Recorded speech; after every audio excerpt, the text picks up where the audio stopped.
Welcome to MrDantello, and thank you for being here.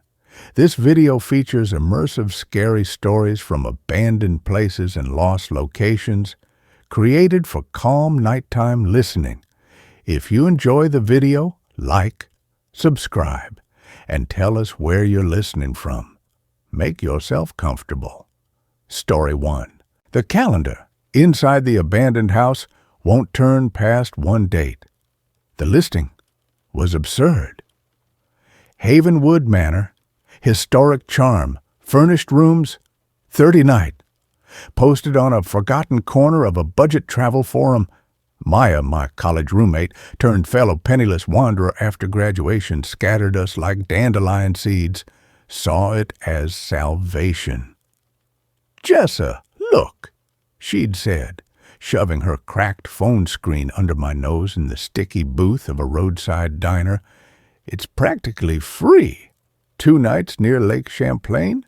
We can shoot that misty lake footage for our portfolio. Real The Shining vibes, but affordable." She'd grinned, that familiar spark back in her tired eyes after weeks of rejection emails from galleries. I should have said no. I remembered the guest ledger at Willow Creek Lodge, the dragging thing in the concrete tunnel, the red eyes in the Holloway Zoo cages. But Maya's desperation mirrored my own empty bank account, and the promise of cheap isolation felt like oxygen. The owner, caretaker, Silas Thorne, a name that sent a familiar chill down my spine, communicated only through clipped texts. Payment was cash only, left in a rusted lockbox nailed to the rotting porch post. No photos beyond a single blurry shot of sagging eaves, just coordinates. It felt like a trap. We went anyway. The drive up the overgrown lane was a gauntlet of warning signs nature provided. Ancient oaks, heavy with Spanish moss like funeral veils, scraped the roof of Maya's battered hatchback. GPS died miles back, replaced by a gnawing sense of isolation that thickened with every mile. The coordinates led us not to a grand manor, but to a decaying Victorian corpse swallowed by the wilderness. Havenwood Manor wasn't just abandoned, it was being actively digested by the forest. Its once proud gingerbread trim was rotted lace. Peeling paint hung in strips like flayed skin, and the wrap-around porch sagged violently, several planks missing entirely, revealing the dark maw beneath. An oppressive silence hung over the place, broken only by the drone of insects and the unsettling drip, drip, drip of water from a broken gutter onto the mossy steps. The air smelled thickly of wet earth, decay, and something else, faintly sweet, like forgotten peaches left to rot in a damp cellar. Maya killed the engine, the sudden quiet pressing in. "Whoa," she breathed, not with awe, but with dawning unease. She fumbled for her camera, the click unnaturally loud. I just stared at the peeling front door, the intricate floral pattern barely visible beneath grime. The lockbox held a single, heavy iron key. It felt cold and unnaturally heavy in my hand. Inside, the smell intensified. Mildew, dust thick enough to taste, and that cloying sweetness now underscored by a sharper tang, like old pennies. The grand foyer was a tomb. Weak gray light filtered through the boarded windows, illuminating swirling dust motes dancing in the beams. A massive staircase swept upwards, its banister broken in places. Velvet drapes hung in tattered shreds. Furniture lay overturned, shrouded in ghostly white sheets that seemed to shift slightly in the stale air currents. The floorboards groaned a chorus of complaints under our tentative steps, the sound echoing unnaturally in the cavernous space. My boots crunched on broken glass near a small writing desk in the corner. On it sat a thick, leather-bound ledger. Its cover was cracked and stiff. Against all reason, I opened it. The pages were brittle, covered in elegant faded script, listing names and dates spanning the 1890s to the late 1970s. The ink was sepia brown. The last entry, dated October 30th, 1984, read, Silas Thorne, permanent caretaker.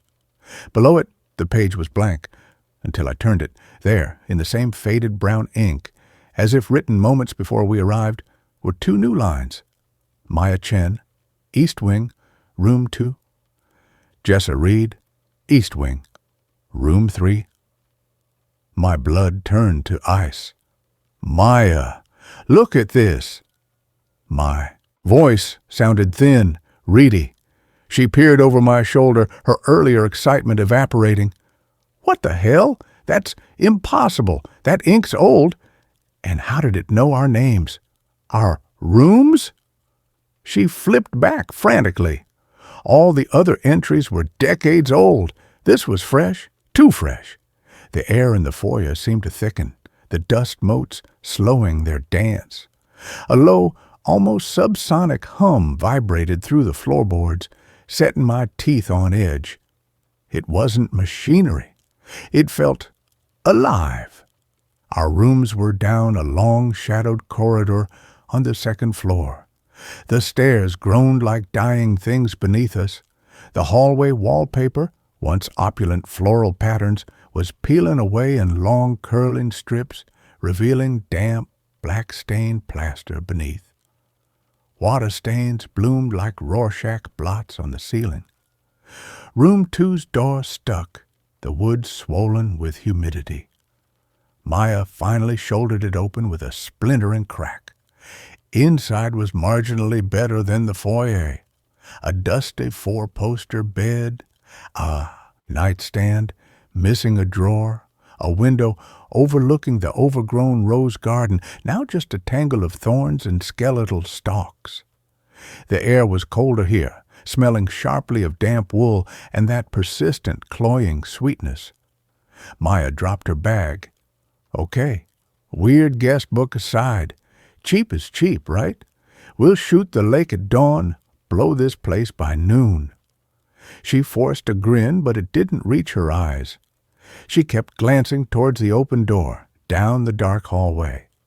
My room, Room 3, was identical, just across the hall, the same pervasive chill, the same smell. The bed frame was rusted, the mattress mildewed but intact. I dropped my pack, the sound echoing too loudly. I tried my phone, no signal. Maya's camera wouldn't connect to her phone.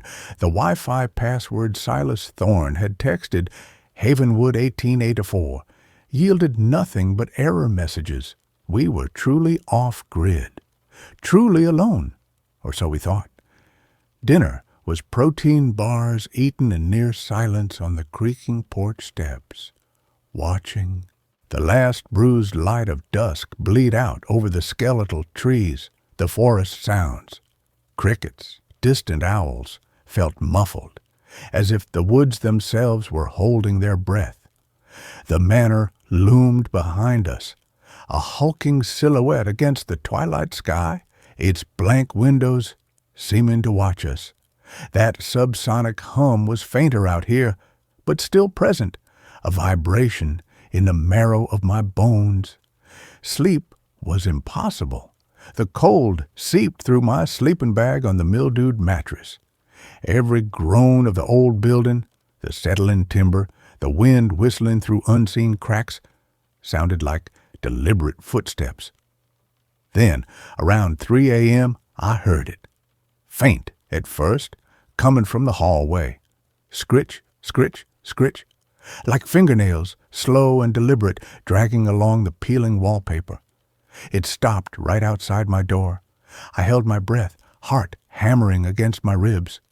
Silence. Then a soft, wet click, like a throat being cleared. It lingered for a long minute. Then the scraping. Sound moved down the hall, stopping outside Maya's door. I heard her muffled curse, the rustle of her sitting up. The sound didn't resume. It just waited. I didn't sleep again that night. I watched the sliver of moonlight on the floorboards, straining my ears until dawn painted the sky a sickly gray. Morning brought no relief, only a deeper unease. The air felt heavier, the silence more watchful. Maya looked pale, shadows like bruises under her eyes. "It was at my door," she whispered over instant coffee brewed on a camping stove in the foyer. "Just standing there, breathing. I swear I heard it breathing." She wouldn't elaborate. We decided to explore, to find something, anything, to film, to prove we'd been here, to shake off the dread. The lower floors were a maze of decay, a ballroom with a collapsed chandelier buried in plaster dust, a dining room where chairs lay scattered like bones after a feast, a kitchen with rusted appliances and shelves coated in thick gray sludge. The smell of decay was strongest here, that metallic sweet odor almost overwhelming. In a small study off the library, we found it. Not a ledger this time, a calendar. An old-fashioned paper calendar, the kind with a wooden frame and thick pages you tear off each day. It hung crookedly on the wall beside a dusty globe. The page showing was for October 1984, and it was stuck, permanently stuck on. October 31st, 1984. Maya reached out, her fingers brushing the edge of the page. "Halloween," she murmured. "Creepy." She tried to tear it off. The paper didn't budge. It felt fused to the backing. She tugged harder. Nothing. Weird glue? She grabbed the top edge and pulled with both hands. The wooden frame groaned, but the page remained stubbornly fixed, the date glaring up at us. October 31st, 1984. "Let me try," I said, my unease deepening. I gripped the page firmly. It felt strangely warm. I yanked. My fingers slipped. The page didn't tear. It didn't even crease. It was like trying to tear a stone. "It won't move," I whispered, a cold dread pooling in my stomach. Maya frowned, pulling out her multi-tool. She slid the small blade carefully under the top edge of the page. It wouldn't slide in. The gap between the page and the backing was sealed shut, as if welded by time and something else. She pressed harder. The blade bent. "What is this?" she muttered, frustration warring with fear. That's when the whispering started, not from one direction, but from everywhere. From the walls, the dripping ceiling, the very air. A chorus of faint, overlapping voices, too quiet to make out words, but thick with a terrible longing and a chilling hunger. It wasn't English. It sounded older, wrong. The subsonic hum surged, vibrating the floorboards under my feet, making my teeth ache. The light from the grimy window seemed to dim. "Maya," I hissed, my voice tight with panic. "We need to go, now." She didn't turn. She was focused on the calendar, sliding her fingernail along the stubborn seam. "Just one more try, Jessa. This is weird. This is real." She leaned closer. I grabbed her arm. She yelped, swinging around. Her multi-tool clattered to the dusty floorboards. Her face was ashen. "Did you hear that?" she breathed. The whispering had stopped. The hum had died. But the silence that followed was worse. It was the silence of something holding its breath, waiting.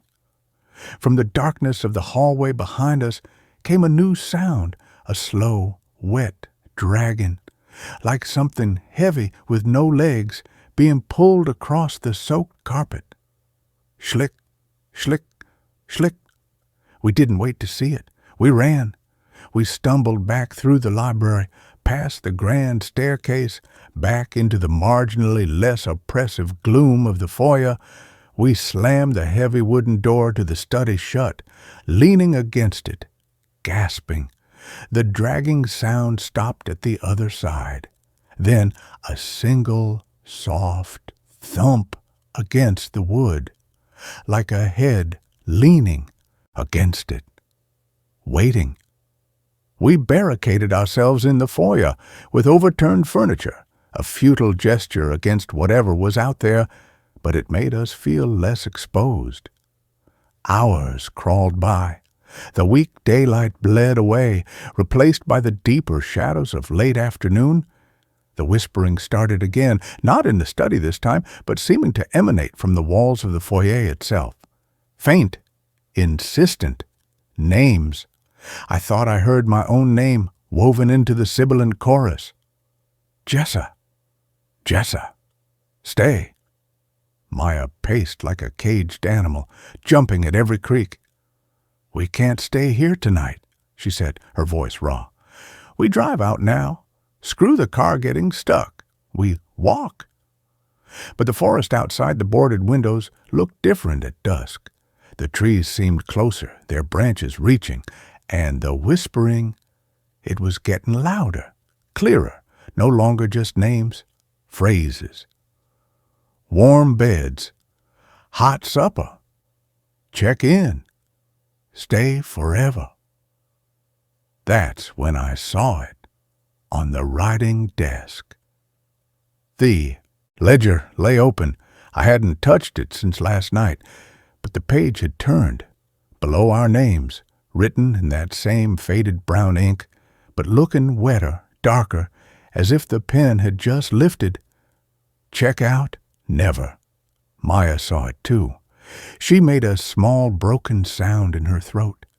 It's not letting us leave, she whispered. The rooms, they're not for sleeping, they're for keeping. The dragging sound started again, not from the study door, from the staircase. Schlick, thud, schlick, thud. Something was coming down, slowly, deliberately.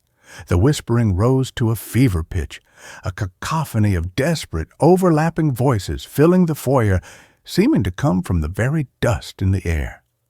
Guests, new guests, signed a book, signed a book. The subsonic hum returned, stronger now, vibrating the glass in the remaining window panes, making the chandelier remnants tremble. Panic, pure and blinding, seized me. The kitchen! I yelled over the din, grabbing Maya's arm. Back way out! We scrambled towards the service corridor, past the dark maw of the dining room. The dragging sound was on the main floor now, accompanied by a new sound. A wet, rattling breath, like lungs full of stagnant water. It was close, too close. We burst into the kitchen. The back door was there, warped but intact. Hope flared. I grabbed the rusty handle, yanked. It didn't budge, seized shut. Maya threw her shoulder against it. Nothing. The dragging sound stopped. The wet breathing filled the small space. I turned slowly. It wasn't Silas Thorne. It wasn't human.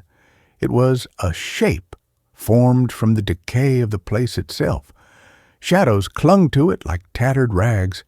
Its form shifted, sometimes tall and gaunt like the photographs in the parlor, sometimes hunched and dragging, its lower half seeming to melt into the filthy kitchen floor made of the same black mold and wet plaster and rust that coated the pipes. Its face. There was no face. Just a suggestion of features in the swirling darkness, 2 points of dull, ember-like light where eyes should be. It held no weapon. It didn't need one. The air around it shimmered with cold and that cloying, sweet rot stench. Its mouth opened, a ragged tear in the shadow stuff, and the whispering poured out, not from its throat, but from the walls, the floor, the very pipes. Welcome home, rooms prepared, check in, check in, check in. Maya screamed, not a shout of fear, but a raw animal sound of utter terror. She turned and fled back towards the dining room, towards the front of the manor. I followed, stumbling over debris. The thing didn't pursue. It just stood there in the kitchen doorway, a well of darkness, the whispering following us like a physical thing clinging to our backs. "Stay! Sign the book. Your names are there. You belong here now. Check in." We burst back into the foyer. Maya didn't hesitate. She sprinted for the main entrance, the grand double doors. She grabbed the handles, threw her weight against them. They groaned, buckled slightly, but held fast, boarded shut from the outside. She pounded on the wood, screaming for help into the encroaching night. "Let us out! Please, let us out!" I looked back towards the kitchen corridor. The shadow figure hadn't moved. It just stood at the edge of the dining room watching, waiting. The whispering had subsided to a low, persistent thrum, like flies buzzing in a corpse. "Check in." It seemed to breathe with the building itself. Then I saw the ledger. It lay on the writing desk, open. The page had turned again. Below, check out. Never. 2 new lines had appeared, the ink glistening wetly, dark as fresh blood. Maya Chin, East Wing, Room 2, checked in. Jessa Reed, East Wing, Room 3, checked in. As I watched frozen, the ink on my name seemed to pulse. A wave of crushing fatigue, deeper than any I'd ever known, washed over me. The fear was still there, screaming in my mind, but my body felt leaden, impossibly heavy. The whispering softened, became soothing, almost maternal. "Rest now." It breathed from the walls. "Your room is ready, warm bed, safe." The image of that mildewed mattress in room 3 filled my mind, not as a place of horror, but as a haven. A place to finally stop running, to stop being afraid. The cold seeping into my bones didn't feel like threat anymore. It felt like cool sheets. The sweet rot smell was just the scent of old wood, of home. Maya had stopped pounding. She stood slumped against the doors, her face pressed to the wood. She turned slowly. Her eyes were wide, but the panic was gone, replaced by a terrible, vacant calm. She looked at me, a small, serene smile touching her lips. "It's okay, Jessa," she said, her voice dreamy, distant. "The bed, it's so soft. Come see." She turned back to the doors, not trying to open them, just leaning against them as if listening to a comforting voice on the other side. "Check in," the walls sighed. The fatigue pulled at me like chains. The whispering wasn't in the air anymore. It was inside my skull, gentle, insistent. "Your name is written. You belong. Rest." My legs gave way. I sank to my knees on the dusty foyer floor. The shadow figure was gone from the dining room doorway, but I felt its presence everywhere, in the groan of the floorboards, in the drip of the gutter outside, in the slow, inevitable decay of the walls. It wasn't a monster. It was the place. Havenwood Manor, hungry, patient, and it had us. I didn't fight it. The weight was too much. The promise of rest too sweet. I crawled, not towards the exit, but towards the stairs. Each step groaned, but the sound was familiar now, comforting, like the manor was welcoming me home. Halfway up, I looked back. Maya was no longer by the doors. She was walking slowly, peacefully, down the dark hallway towards room 2. She didn't look back. I reached the second-floor landing. The hallway stretched before me, the peeling wallpaper seeming to ripple in the gloom. Room 3's door stood slightly ajar. Moonlight, cold and clear now, streamed through the gap, illuminating dust motes dancing like stars. It looked warm inside. Safe. My room? My name was written in the book. I belonged here. The whispering was a lullaby in my veins. "Check in," it breathed, not from outside, but from within the very wood of the doorframe. "Check in." I pushed the door open. The room was exactly as I'd left it, mildewed mattress on a rusted frame, the window showing the moonlit tangle of the dead rose garden. But the air was warmer. The smell of decay was gone, replaced by a faint scent of lavender and old paper. On the bed, the mildewed sheet was gone. In its place lay a single, crisp white sheet. Invitation, welcome, home. I stepped inside. The door swung shut behind me with a soft, final click. The whispering didn't stop. It just changed. It wasn't urging me anymore. It was celebrating. A chorus of dry, papery voices, the sound of pages turning in a vast, unseen ledger. Guests arrived, rooms filled, names secured. It came from the walls, the floor, the window pane, from the rust on the bed frame, from the dust on the sill. Havenwood Manor was no longer silent. It was alive, and it was satisfied. I didn't get into the bed. I just stood by the window looking out at the moonlit wilderness that had swallowed the manor whole. The forest wasn't silent anymore. I could hear it breathing, a deep, slow rhythm that matched the pulse of the manor itself. The subsonic hum was gone. In its place was a profound, ancient quiet, broken only by the rustle of leaves and the distant cry of an owl. A normal sound. But I knew better. That owl's cry echoed the whispering. "Check in," it seemed to say. "Check in." I turned from the window. The room was darker now. The moonlight had dimmed. But I could see the calendar. It hung on the wall beside this bed, where no calendar had been before. The page was still stuck, still showing. October 31st, 1984. But now, below the date, in that same glistening wet ink, were two new lines. Maya Chen, checked in, 1984. Jessa Reed, checked in, 1984. My name glowed faintly on the page, the ink shimmering with that same dark warmth. Below it, the year wasn't 2026 anymore. It was 1984. Waiting.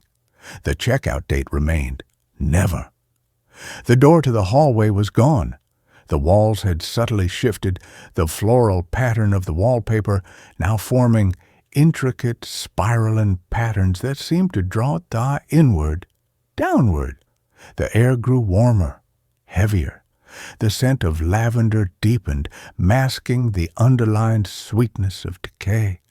It wasn't a room anymore. It was a cell, a beautifully appointed tomb. My tomb. Maya's door was gone too, just seamless, whispering wallpaper where room 2 had been. I didn't scream. The urge was there, buried deep, but the manner soothed it away like a mother calming a child. "Rest," the walls breathed. "You are safe now. You are home." My body felt lighter, yet utterly immobile. My thoughts slowed, thickened like honey. The memory of the outside world, the hatchback, the diner, the life before the coordinates, began to fray at the edges, dissolving like smoke. It felt distant, unimportant, a dream. This was real, the warmth, the quiet, the deep, resonant presence of Havenwood Manor settling around me like a comfortable blanket. My eyes grew heavy. The glowing ink of my name on the calendar was the last thing I saw before the darkness pulled me under. Not sleep, not death. Something in between, a permanent check-in. The last coherent thought that flickered before the warmth consumed me wasn't fear. It was a terrible, seductive understanding. Havenwood Manor wasn't haunted by ghosts. It was the ghost. A hungry ghost of a place, starved for life, for warmth, for the vibrant energy of guests long gone. It fed on the fear, yes, but More deeply, it fed on the surrender, on the acceptance of its embrace. Silas Thorne hadn't been the caretaker. He'd been the first course, the appetizer. The decades of silence weren't abandonment. They were digestion, waiting, starving. And now fresh names were on the list, warm bodies to fill the cold rooms, new voices to add to the whispering chorus that sustained the ancient rotting heart of the manor. Maya's serene smile flashed in my mind. She was already part of it, already singing with the walls.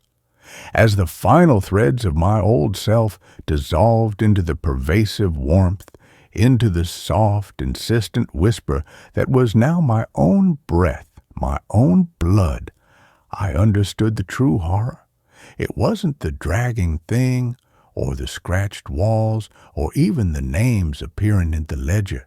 It was the relief, the awful, seductive comfort of giving up, of letting the hunger of the place fill the hollow spaces inside you. The manor didn't just take your life, it took your wanting to leave. It made you want to stay forever.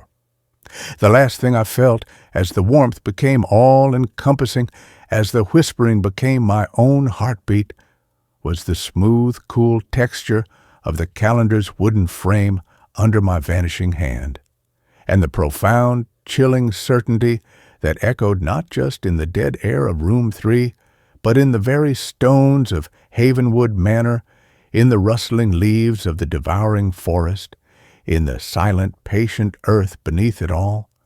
We weren't trapped. We were welcome. We were home. And a guest list written in ink that never faded, in names that never left, would never ever be complete. They were still checking in, always on October 31st, and now so were we. The calendar wouldn't turn. It couldn't, because time in this hungry place had stopped forever. And with that, this story comes to an end. Let's move on to the next one. The sign said, "Do not stay after sunset." We stayed. Leo found the place on a sketchy app called Free Stays. It showed a photo of a crumbling lakeside resort, peeling white paint, broken porch swing, weeds growing through cracked concrete stairs. The description read, "Silver Pines Retreat, vintage charm, free. Leave cash donation in lockbox, no rules." At the bottom, in smaller letters, someone had added, "Ignore the sign at the gate." Leo, desperate after his latest video flopped and his girlfriend left him, waved his phone in my face while we ate cold pizza in our mold-smelling apartment. Dude, free is free. Perfect for my Abandoned America series. Golden hour shots over the lake? Ghost stories? We'll blow up. I should have said no.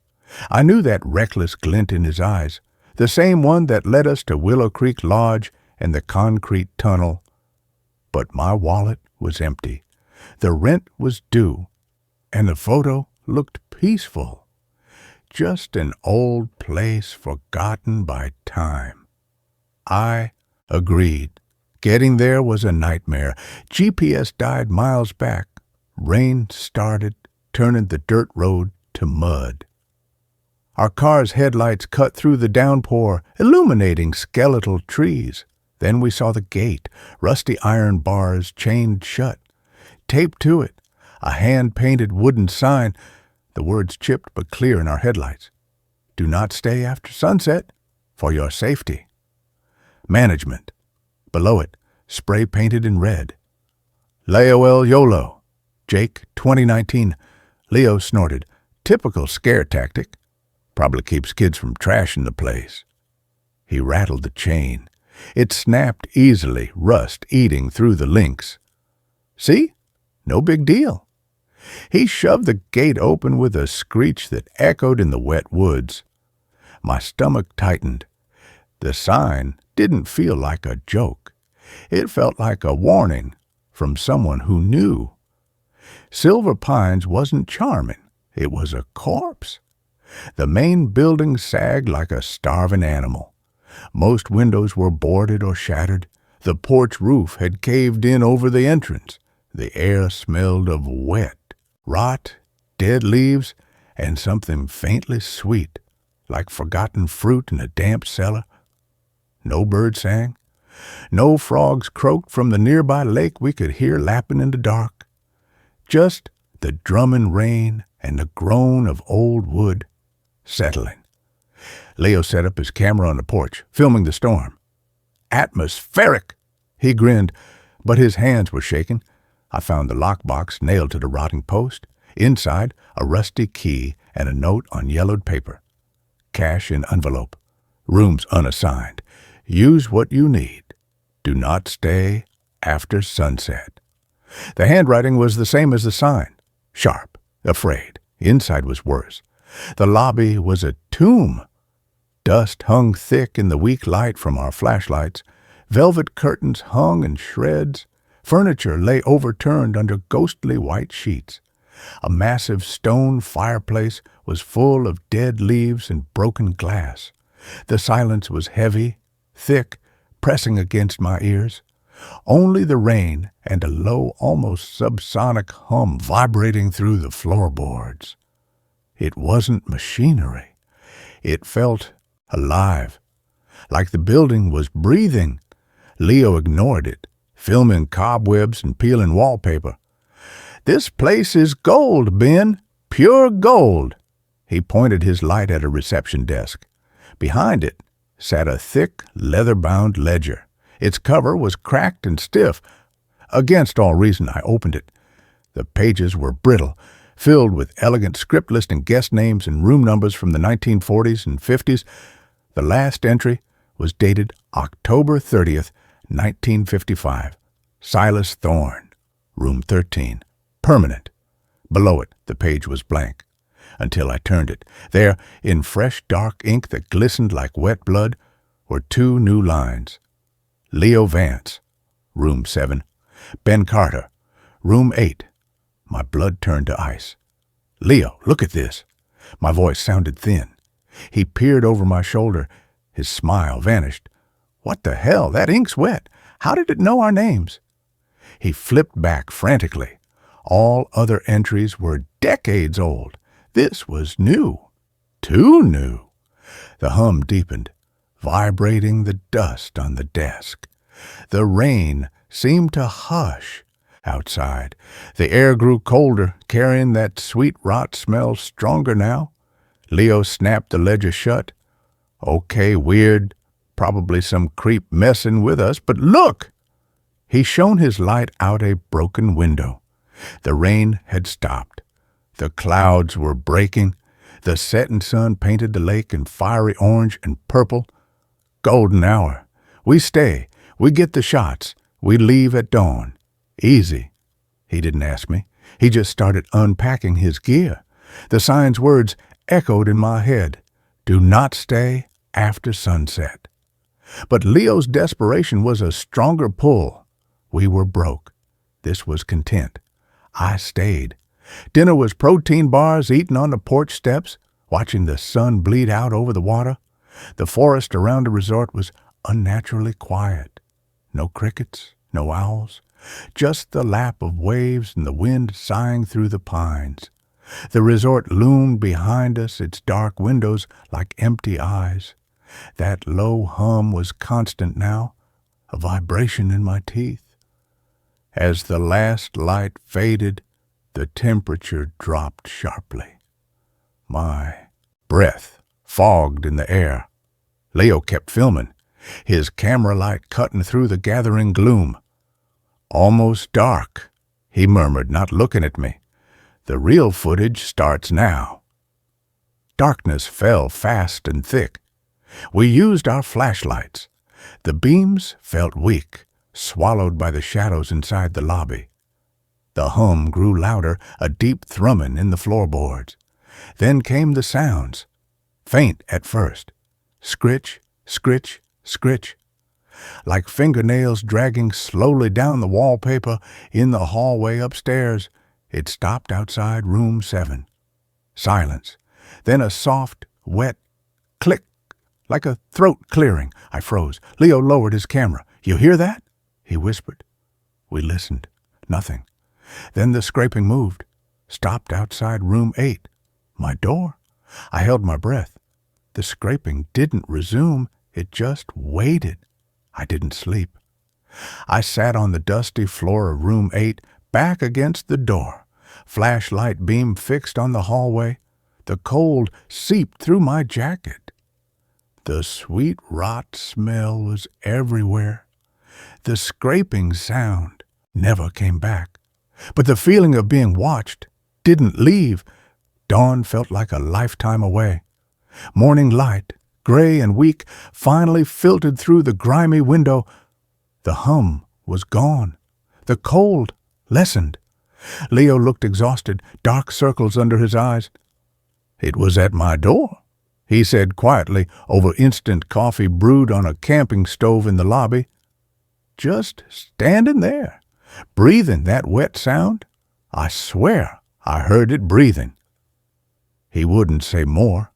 We decided to explore before filming, maybe find something interesting to shoot. The lower floors were a maze of decay. A ballroom with a shattered chandelier, a dining room with chairs scattered like bones, a kitchen coated in thick gray sludge. The smell of rot was strongest here. In a small office, we found more ledgers, all ending in 1955, and photos, faded black and whites of smiling guests by the lake. A stern man in a suit standing before the fireplace, Silas Thorne. His eyes, even in the photo, seemed to follow you.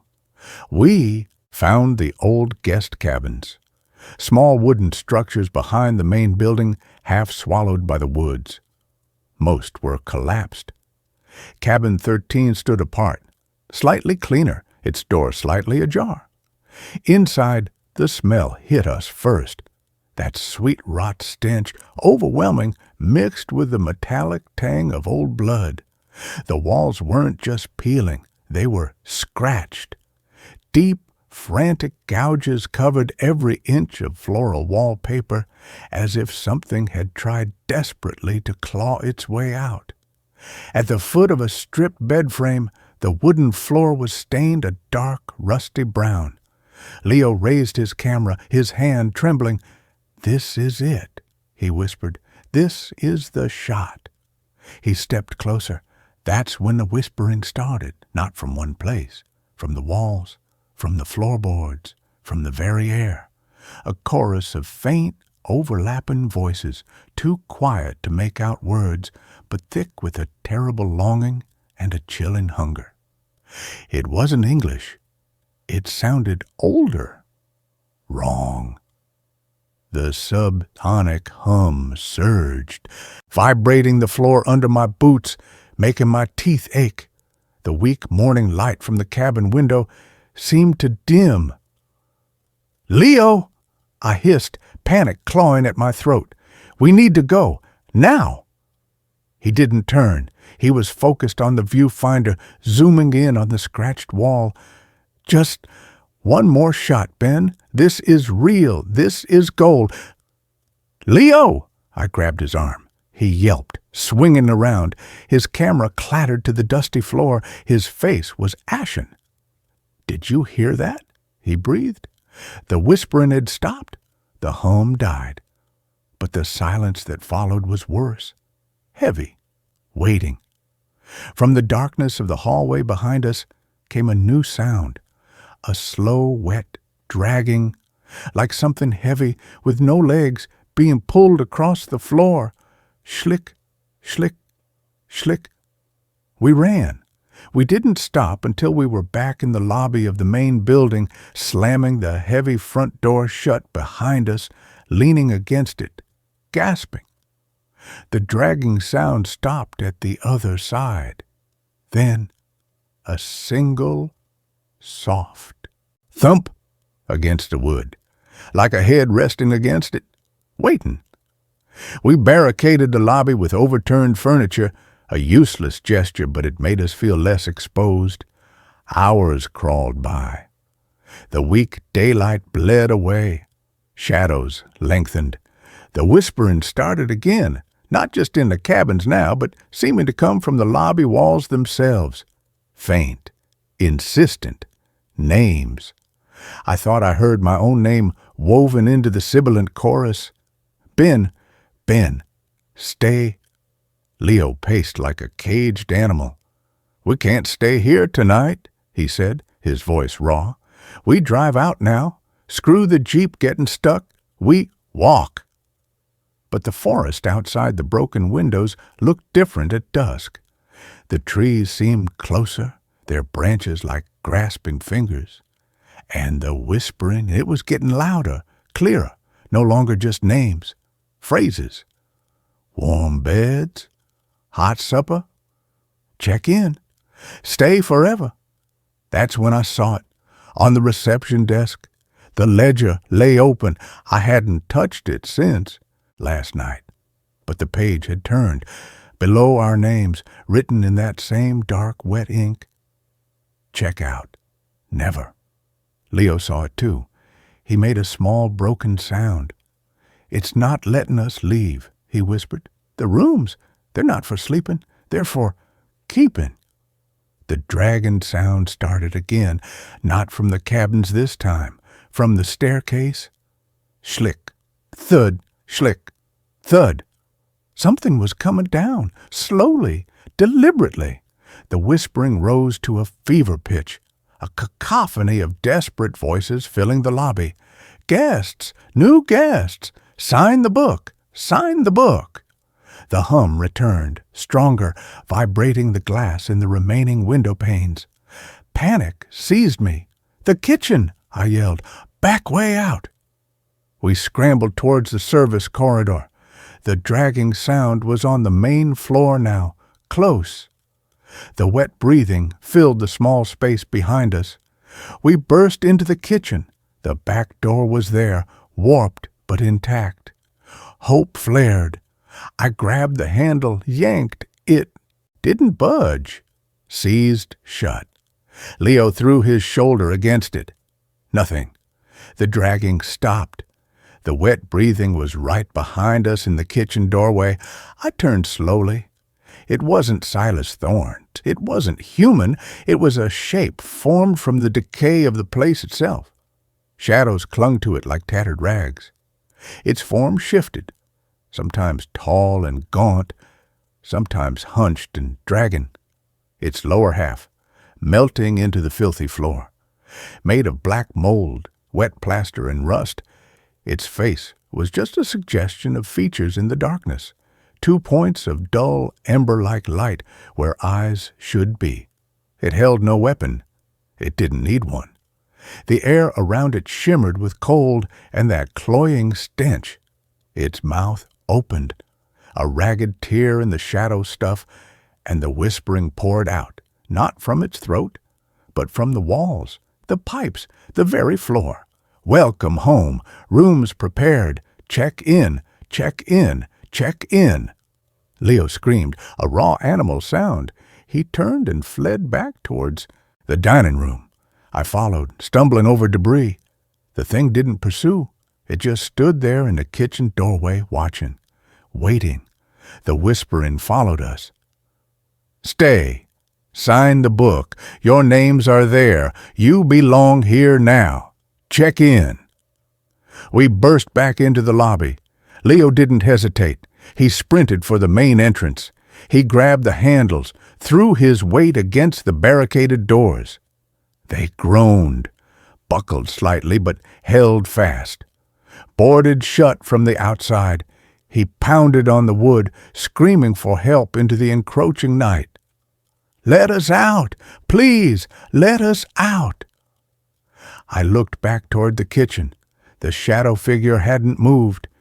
It just stood at the edge of the dining room watching. The whispering subsided to a low thrum. "Check in." It seemed to breathe with the building.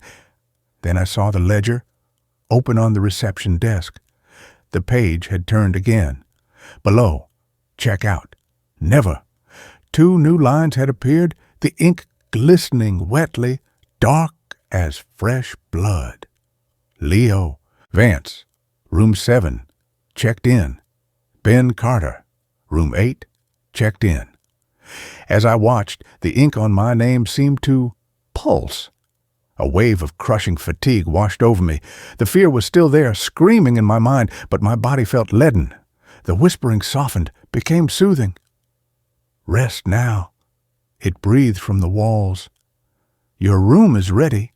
Warm bed. Safe. The image of that bare, dusty room filled my mind, not as a place of horror, but as a haven. The cold seeping into my bones didn't feel like threat anymore. It felt like cool sheets. The sweet rot smell was just the scent of old wood, of home. Leo had stopped pounding. He stood slumped against the doors, his face pressed to the wood. He turned slowly. His eyes were wide, but the panic was gone, replaced by a terrible, vacant calm. He looked at me, a small, serene smile touching his lips. "It's okay, Ben," he said, his voice dreamy. "The bed, it's so soft. Come see?" He turned back to the doors, not trying to open them, just leaning against them as if listening. Check in. The walls sighed. The fatigue pulled at me like chains. The whispering wasn't in the air anymore. It was inside my skull, gentle, insistent.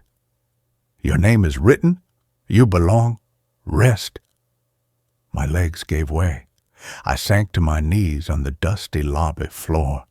The shadow figure was gone from the dining room doorway, but I felt its presence everywhere, in the groan of the floorboards, in the drip of the gutter outside, in the slow decay of the walls. It wasn't a monster, it was the place. Silver pines, hungry, patient, and it had us. I didn't fight it. The weight was too much. The promise of rest too sweet. I crawled towards the stairs. Each step groaned, but the sound was familiar now, comforting, like the lodge was welcoming me home. Halfway up, I looked back. Leo was no longer by the doors. He was walking slowly, peacefully, down the dark hallway towards room 7. He didn't look back. I reached the second floor landing. The hallway stretched before me, the peeling wallpaper seeming to ripple in the gloom. Room 8's door stood slightly ajar. Moonlight streamed through the gap, illuminating dust motes dancing like stars. It looked warm inside, safe. My room. My name was written in the book. I belonged here. The whispering was a lullaby in my veins. Check in. It breathed, not from outside, but from within the very wood of the doorframe. Check in. I pushed the door open. The room was exactly as I'd left it. Bare floorboards, a stripped bed frame, the window showing the moonlit lake. But the air was warmer. The smell of decay was gone, replaced by a faint scent of lavender and old paper. On the bare springs of the bed frame lay a single, crisp white sheet. Invitation. Welcome. Home. I stepped inside. The door swung shut behind me with a soft, final click. The whispering didn't stop. It just changed. It wasn't urging me anymore. It was celebrating. A chorus of dry, papery voices, the sound of pages turning in a vast, unseen ledger. Guests arrived, rooms filled, names secured. It came from the walls, the floor, the window pane, from the rust on the bed frame, from the dust on the sill. Silver Pines was no longer silent. It was alive, and it was satisfied. I didn't get into the bed. I just stood by the window looking out at the moonlit lake. The water was still. The forest wasn't silent anymore. I could hear it breathing, a deep, slow rhythm that matched the pulse of the lodge itself. The subsonic hum was gone. In its place was a profound ancient quiet, broken only by the lap of water and the distant cry of a loon, a normal sound, but I knew better. That loon's cry echoed the whispering. "Check in," it seemed to say. "Check in." I turned from the window. The room was darker now. The moonlight had dimmed, but I could see the ledger. It lay open on the bare floorboards where no ledger had been before. My name glowed faintly on the page, the ink shimmering with that same dark warmth. Below it, the date wasn't today anymore. It was blank, waiting. The checkout date remained. Never. The door to the hallway was gone. The walls had shifted, the floral pattern now forming intricate spiraling patterns that seemed to draw the eye inward. The air grew warmer, heavier. The scent of lavender deepened, masking the underlined sweetness of decay. It wasn't a room anymore. It was a cell, a beautifully appointed tomb. My tomb. Leo's door was gone too, just seamless, whispering wallpaper. I didn't scream. The urge was there, buried deep, but the lodge soothed it away like a mother calming a child. "Rest," the walls breathed. "You are safe now. You are home." My body felt lighter, yet utterly immobile. My thoughts slowed, thickened like honey. The memory of the outside world, the car, the city, the life before the gate, began to fray. It felt distant, unimportant. A dream. This was real.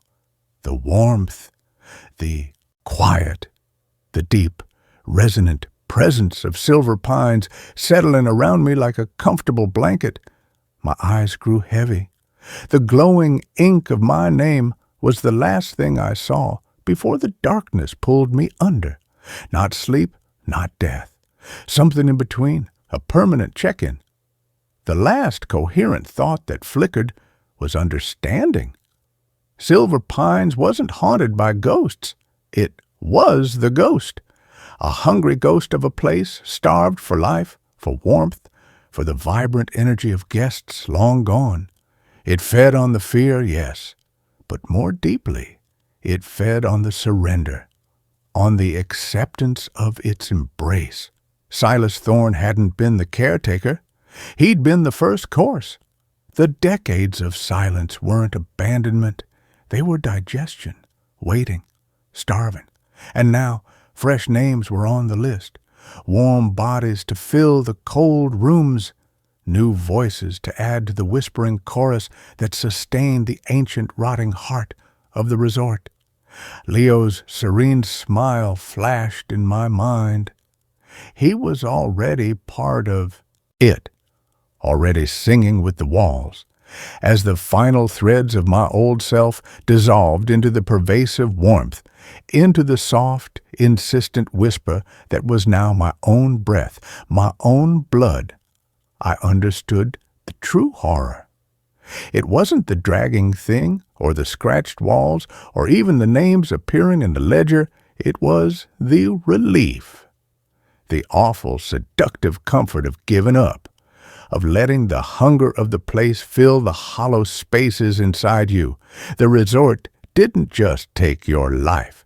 It took your wanting to leave. It made you want to stay forever.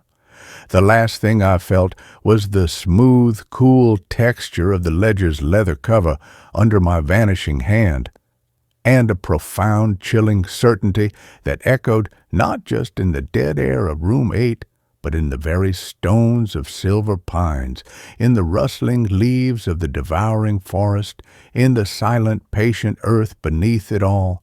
We weren't trapped. We were welcome. We were home.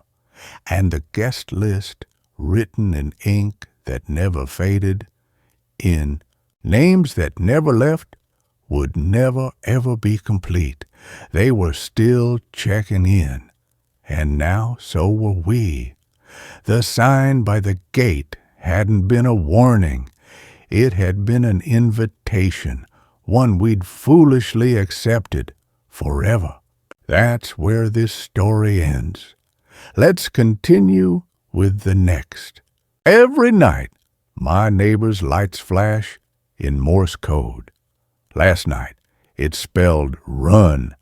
I live in a neighborhood that might as well be called the lull.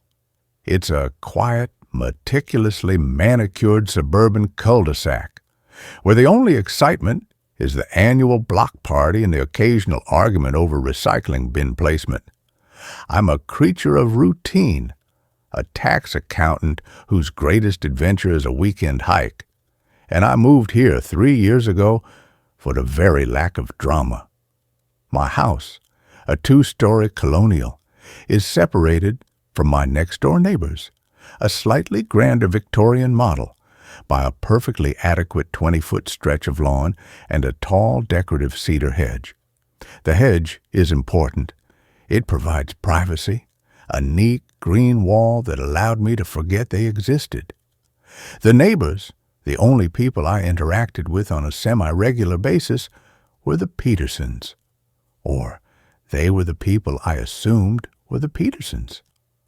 I'd seen a middle-aged couple in the yard a few times, a silver-haired man wearing a sensible cardigan, a woman gardening, but their lives were as invisible to me as mine was to them.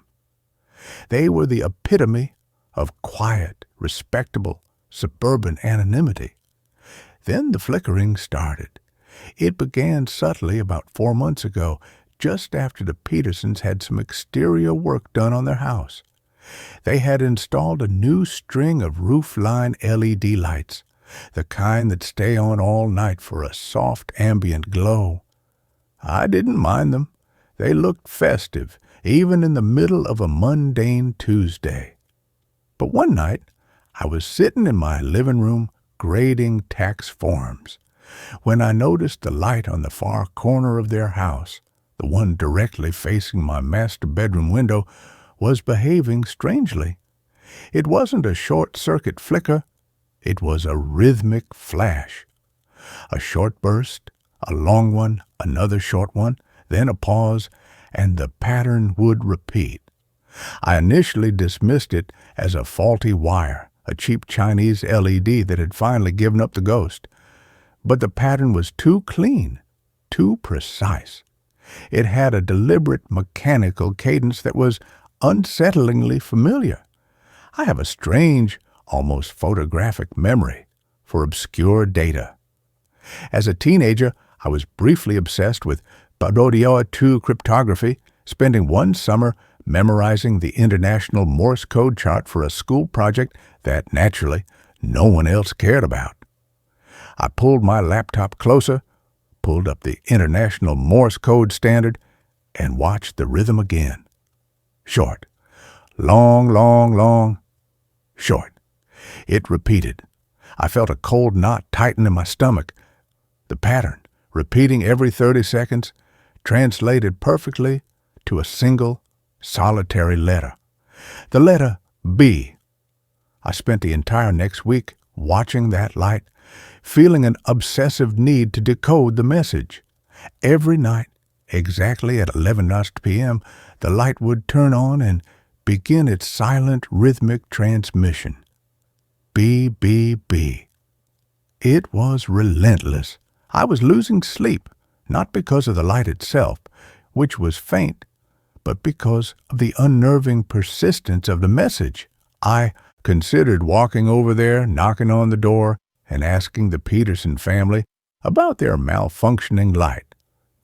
But the fear of sounding completely unhinged, "Excuse me, your faulty LED is sending me a distress signal in outdated naval code," stopped me. I decided I needed more data. The message changed on Friday. I'd been watching for an hour, charting the B's, when the rhythm shifted. The single bulb flashed a short burst, then a long one, then a final short burst. Then a long pause, followed by 3 short bursts. Another pause. A long burst, a short, a long, a short. I typed it into my code chart, my fingers flying across the keys, my breathing shallow and fast. Short, long, short, R. Short, short, short, S. Long, short, C. R, S, C. I waited another 30 seconds, watching the light. The pattern repeated, R, S, C, over and over. R, S, C. Was it a name? A radio call sign? It felt like gibberish, an abandoned fragment of a thought. But it was definitely code, and it was being directed at my window. The light was positioned so that anyone inside the Peterson house would have had to manually adjust the fixture to achieve that specific trajectory. The next day, Saturday, I decided to break the routine. I walked over to the Petersons' house, crossed the perfect lawn, and approached the front door.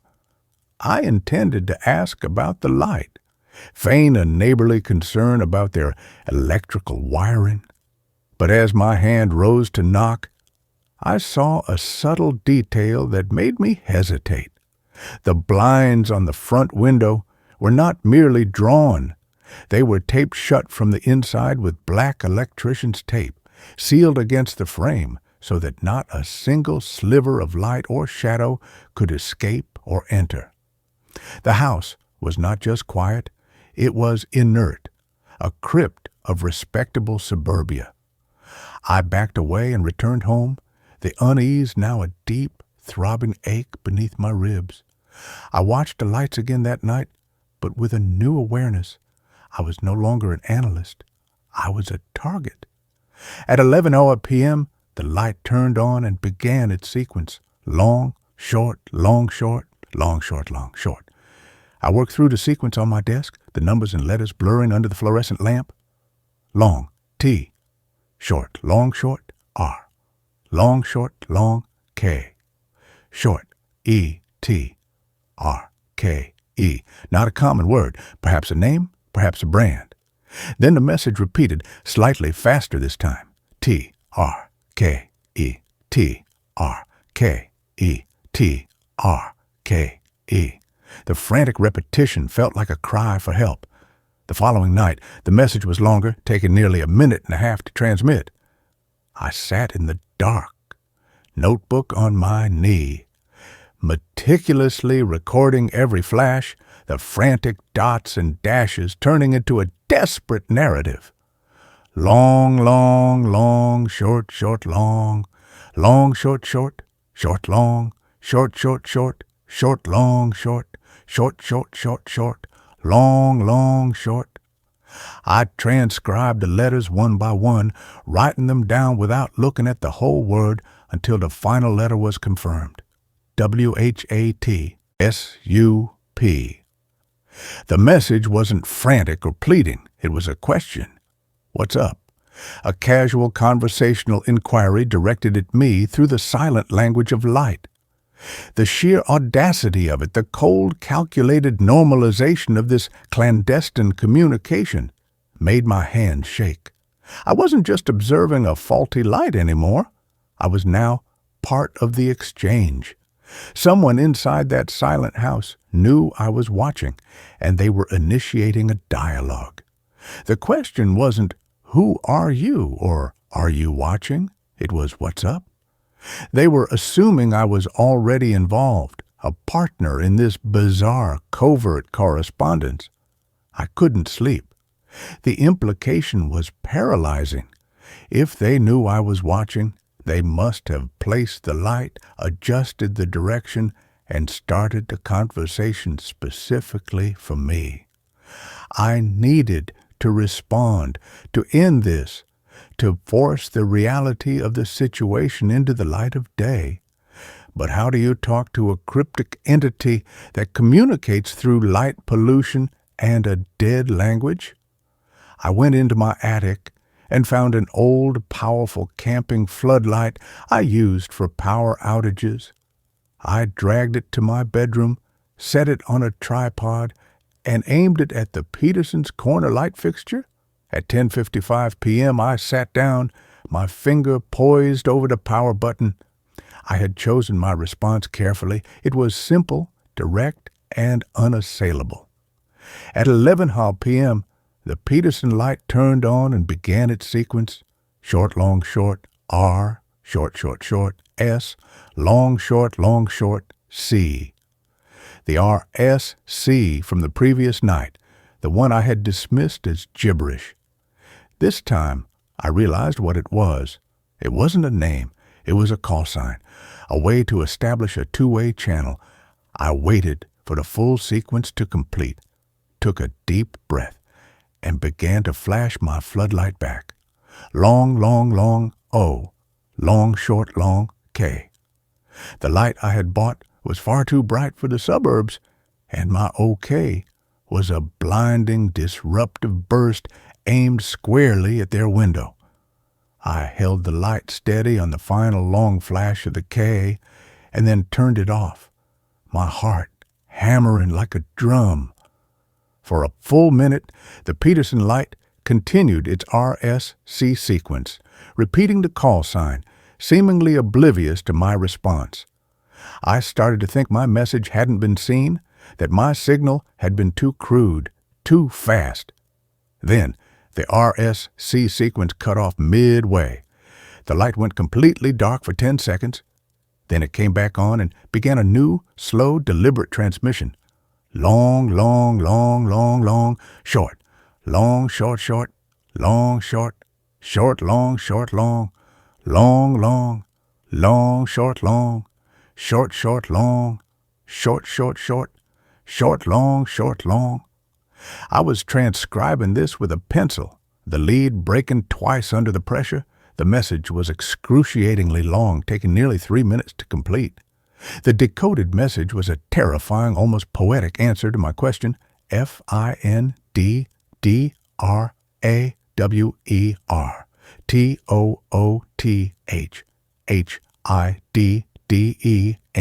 A set of instructions, a frantic coded call to action. I realized the message was so long, so complex, that it had to have been pre-scripted, written down and memorized, a sign that the entity on the other side of the hedge was not in a state of spontaneous panic, but a state of controlled, prolonged distress. I was now neck-deep in a genuine conspiracy. I couldn't go to the police with this. My neighbor is sending me a cryptic message about a tooth drawer in Morse code. I would be institutionalized before I finished the sentence. I had to find the drawer. I went back through the memory of my life with the Petersons. I knew they were in their late 60s. I remembered seeing the woman, the gardener, a few times. I remembered noticing about a year ago a silver SUV parked in their driveway with a logo on the side, a small stylized tooth. Mrs. Peterson was a retired or semi-retired dentist. The message was not about a kitchen drawer. It was about a dental cabinet. I spent the entire next day paralyzed, alternating between calling the police and researching breaking and entering laws. I settled on a coward's compromise. I would leave a message asking for clarification. That night, 11 p.m., the Peterson light turned on. RSC, RSC. I waited for the pattern to complete and then aimed my floodlight at their house and began my counter-transmission. Short, short, long, long. Short, long, short, long. Short, long, short, short, short. PETERSON. I flashed the name, my hands shaking with the audacity of it, naming the owners of the house in a silent, accusatory shriek of light. I watched their window, waiting for the flicker to stop, for the lights to come on in the house, for a terrified face to appear in the window. The light stopped. For another agonizing minute, the entire house was silent and dark. Then the light turned back on and began a new, incredibly slow sequence. The pauses between the dots and dashes were so long that I almost missed the connection between them, as if the sender was physically exhausted or terrified of being caught. Short, long, short. Short, long, long. Long, short, short. Long, short, long, long. Short, long, short, long, long, short. Short. I transcribed it. REALLY. The message was not one of fear or denial. It was mocking, a cold, sardonic rebuke.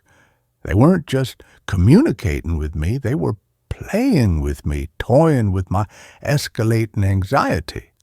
The realization turned my fear into a cold, hard resolve. I was not dealing with a frightened neighbor. I was dealing with something calculating, perhaps even malicious. I flashed a final message, Y-E-S, W-H-E-R-E. The Peterson house responded instantly. The light flashed a sequence that was only 3 letters long, repeated 3 times, as fast as a machine gun, long, short, long, short, long, short, long, short, short, long, C-A-V-E, long, short, long, short, long, short, long, short, short, long, C-A-V-E, long, short, long, short, long, short, long, short, short, long, C-A-V-E. The message was, complete cave. Not a place inside their house, a place outside, a hidden space.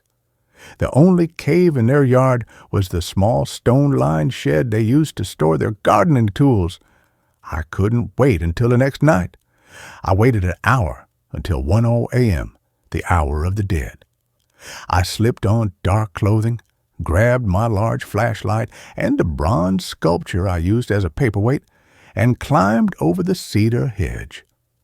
The Peterson house was utterly silent, radiating a deep, cold stillness that felt like a permanent vacuum. I crept across the lawn and approached the garden shed. The door was unlocked, a simple latch, which was odd for a secure suburban property. I slid the door open. The air inside was thick and damp, smelling of old peat moss and fertilizer. The shed was full of gardening tools neatly hung on pegs. There was no hidden door, no passage, no tooth drawer, nothing that said cave. I turned to leave, the fear starting to turn into self-loathing for having been drawn into this insane game, when the floodlight I had aimed at the house earlier clicked on, aimed directly at me. I threw my hands up, blinded by the sudden massive burst of white light. The light didn't stay steady. It began to flash. Short, long, short, R. Long, short, long, U, short, long, N, R, U, N. The most primal, terrifying message, a simple, one-word command delivered by a blindingly bright floodlight. I didn't hesitate.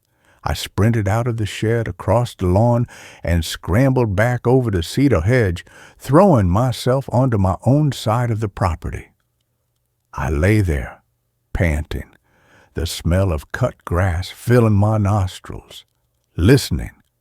I heard a small, distinctive click from the Peterson house, the sound of the floodlight turning off.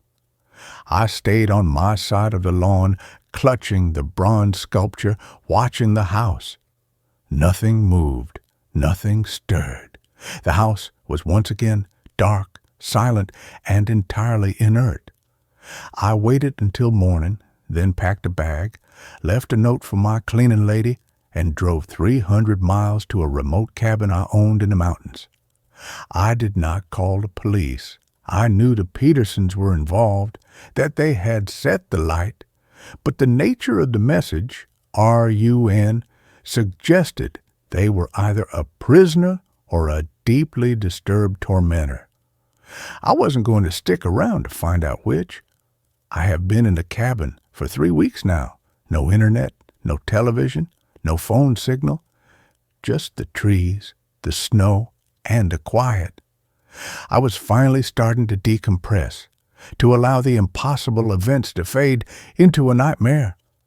Then 3 nights ago, the blizzard hit. It's a whiteout, complete silence, nothing but the wind and the falling snow. I was sitting by the fireplace reading when I saw a faint rhythmic glow outside the window. I dismissed it as the flicker of the firelight reflecting on the window pane, but the rhythm was wrong. It was too sharp, too precise. I walked to the window and looked out into the impossible, swirling white void. The only thing visible was the thick, dark trunk of a massive pine tree, about 50 feet from my front porch, and from behind that tree, a single, incredibly bright point of light was flashing, steady and relentless, cutting through the snow. Short, short, long, long. U, long, short, long, long. R, short, short, short.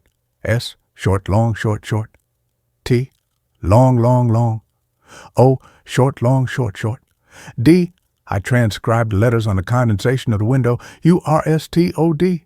It was an anagram, a twisted, scrambled arrangement of a single word. I stared at the letters, my mind racing, cycling through possibilities. Trusted, outsider, Dustero. Then the light behind the tree flashed one last single slow dot, a period, a final punctuation. The light went out.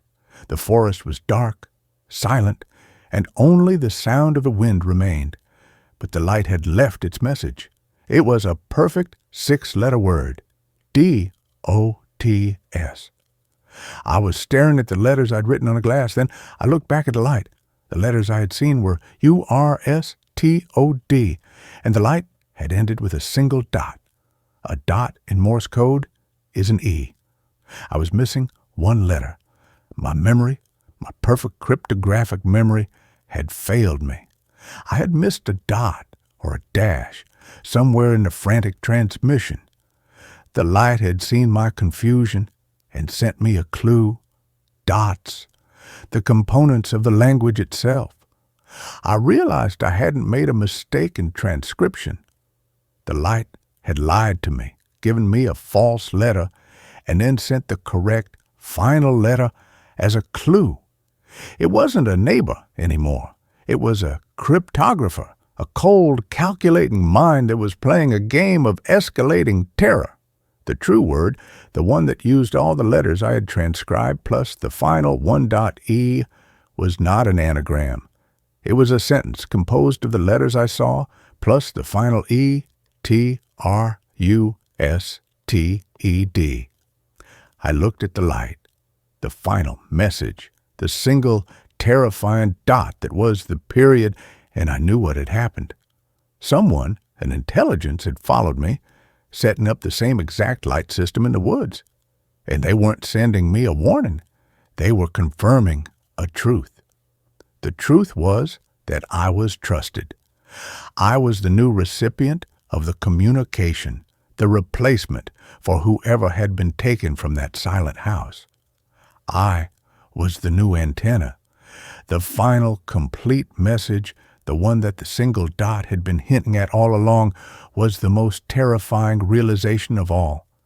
The letters were not meant to be anagrammed. They were a simple, phonetic, taunting message, a full word that had been split into 2 coded transmissions, and the final punctuation mark was the only letter I needed. URSTODE.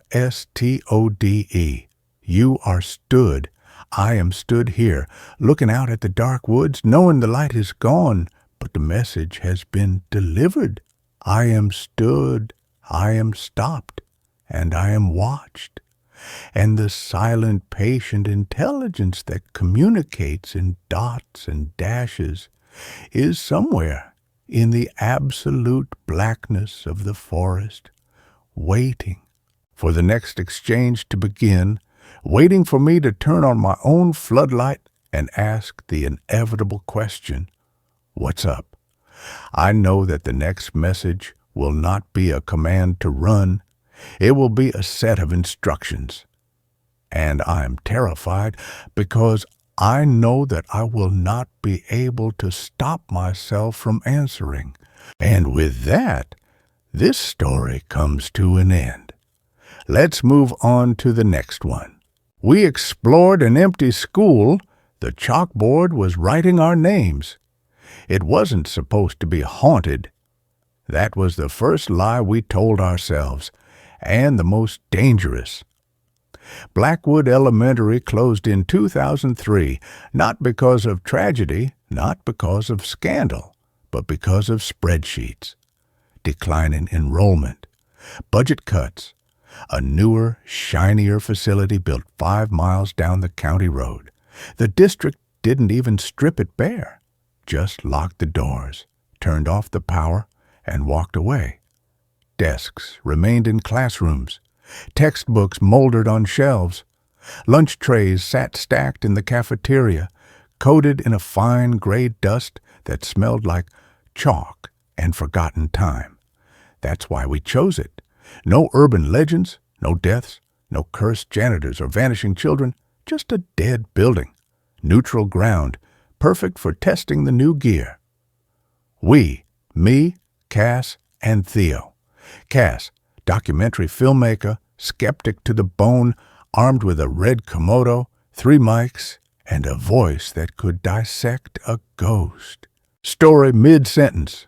Theo, sound engineer, obsessive about frequencies, carrying a rig that cost more than my car, parabolic mic, EMF array, laser microphone for detecting subsonic vibrations in glass and plaster, and me, historian, archivist, the one who dug up the blueprints, the staff rosters, the school board minutes that confirmed no incidents.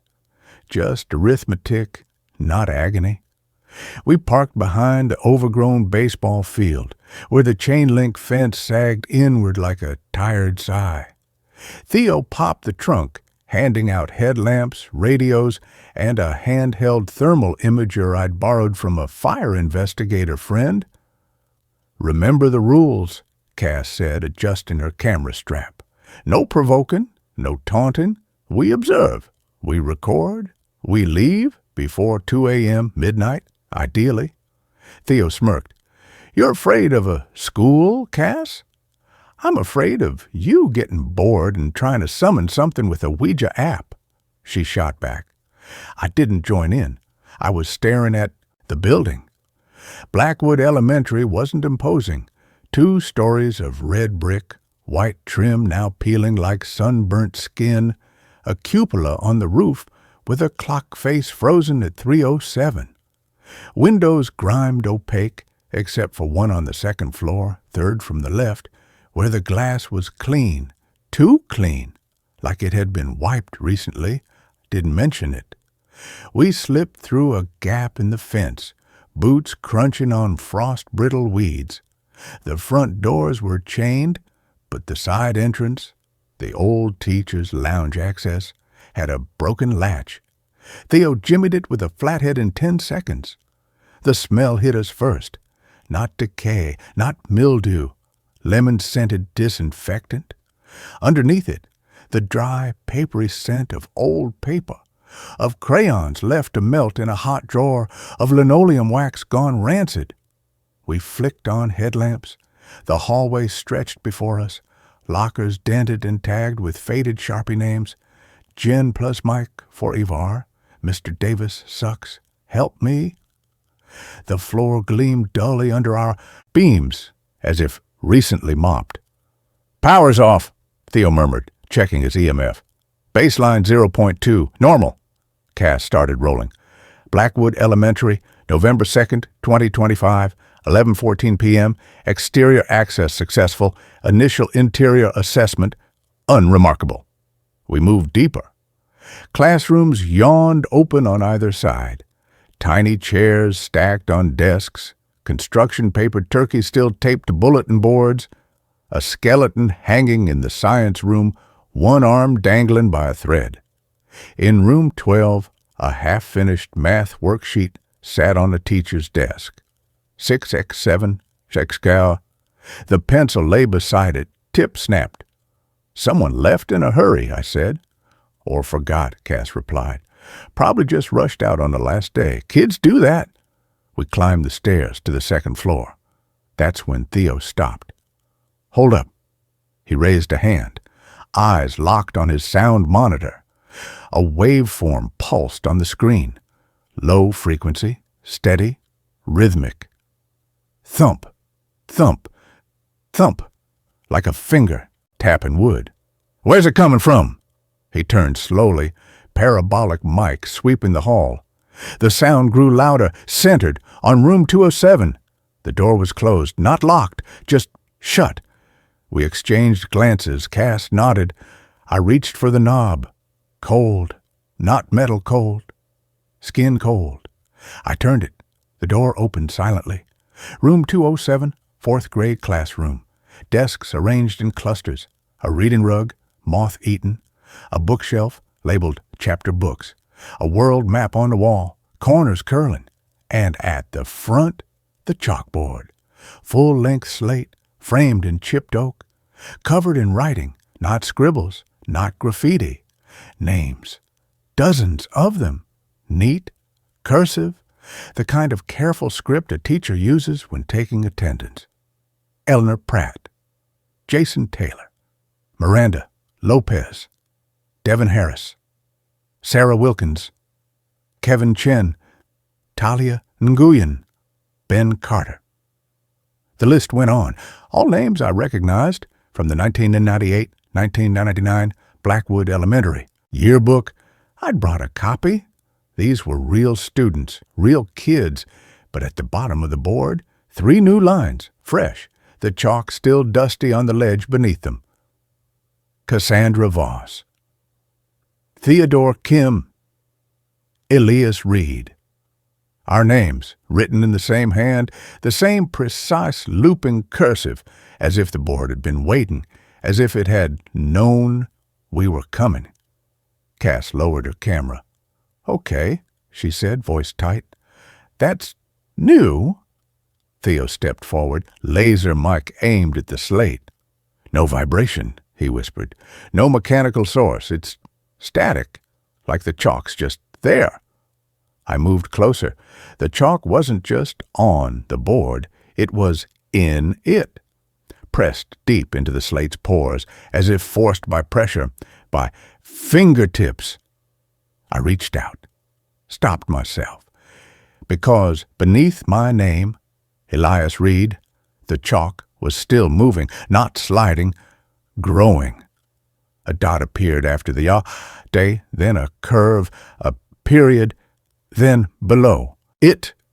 2 more words, scratched quickly now, shakily. "Stay. Please." I stepped back. The thumping sound returned, louder, from inside the walls. Thump, thump, thump. Not random, a rhythm, a beat, like a heart or a foot, tapping, waiting. Cass raised her camera again, lens focused on the board. "Let's get closer. Maybe thermal can pick up residue." Theo nodded, lifting the imager. The screen flickered, at first, ambient cold. 58 degrees chaos. Then the board, a hot spot, not uniform, shaped, a handprint, small, child-sized. Palm centered on the slate, fingers spread, heat signature still active, 98.6 degree body temperature. "Now, it's impossible," Theo breathed. "No heat source, no power. How?" The chalk moved again, not under the handprint, at the top of the board, where the header should be, where a teacher writes the date. The date appeared, slowly, deliberately. November 2nd, 2025. Today's date. Then, beneath it, a sentence. "We never left." The thumping stopped. Silence, thick, heavy, then a new sound from the hallway, a scrape, like a chair being dragged, then another and another, dozens of them all moving at once. Cass swung her light into the hall. The classroom doors, everyone on the second floor, were opening, slowly inward, not by wind, by something, inside. Theo grabbed my arm. "Eli, look." He pointed at the floor. Between the door and the hallway, shadows, not cast by our lights. Moving, long, thin, hunched, like children crouching, crawling toward room 207. Cass backed up, camera still rolling. "We need to go. Now." I didn't move because the chalkboard wasn't done. Beneath, "We never left," new words formed. Faster now. Urgent. They took our names off the roster. But the school remembered. It hungers for attendance. It needs to know we're here. It needs to know you're here. And then my name again. Elias Reed. Underlined, twice. Then, below it, a question. Do you remember room B3? I froze. Room B3. Not in the blueprints, not in the yearbook, not in any official record, but I knew it. A flash, sudden, violent, behind my eyes. Not memory. Recall. A door. Green paint, chipped. A number stenciled in black. B3. A smell. Ammonia and something sweet like overripe fruit.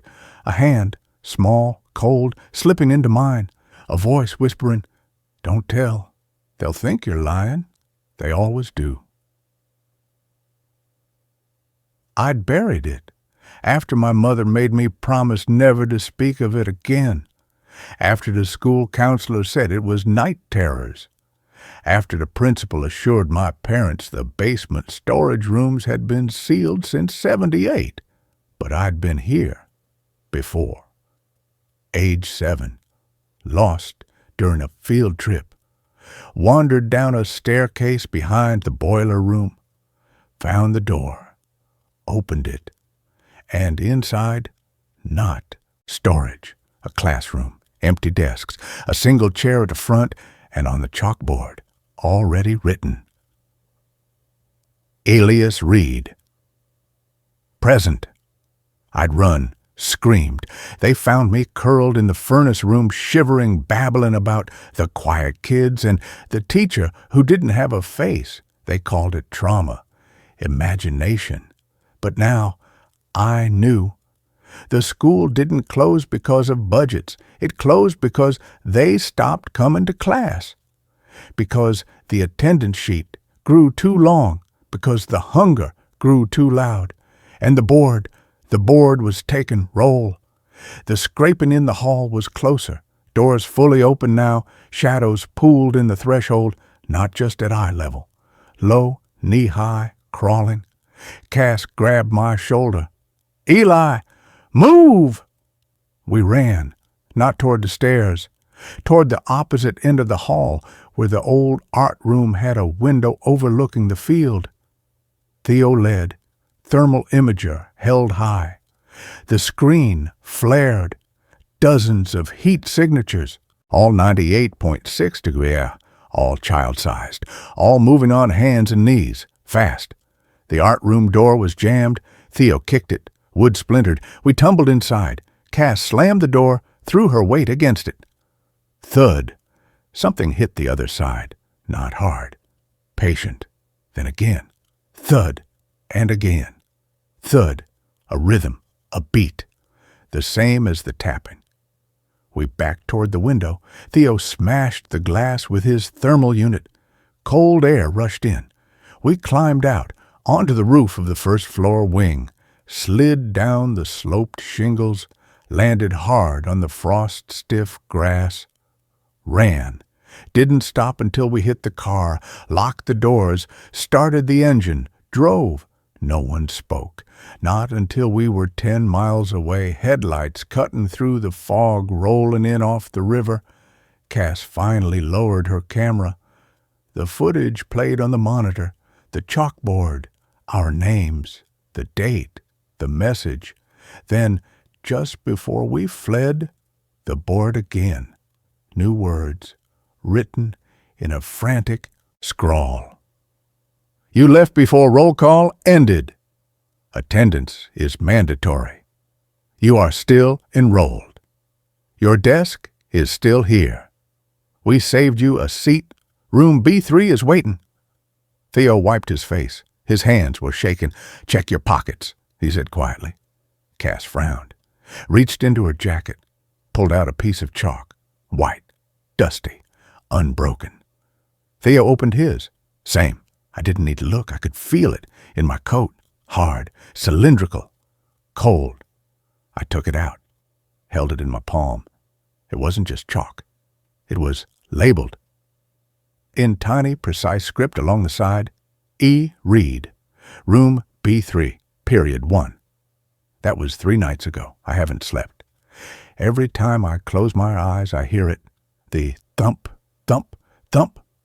Not from the walls, from inside my chest, like something's learning the rhythm, like it's sinking. Last night, I woke at 1:58 a.m. The digital clock on my nightstand read 3:07.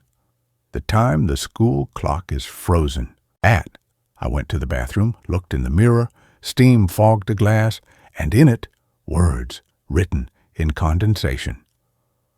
Roll call begins in 19 minutes. Don't be late.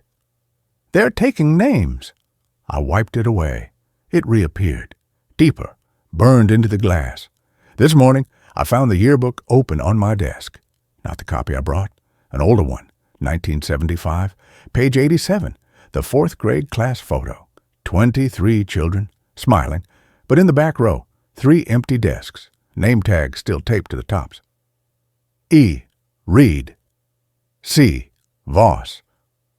T. Kim. Our names in 1975, 50 years ago. How? I don't know, but I know what happens next. Because last night, the chalk in my pocket changed. I found it this morning on my pillow, not white anymore, black, and etched into its side, new words.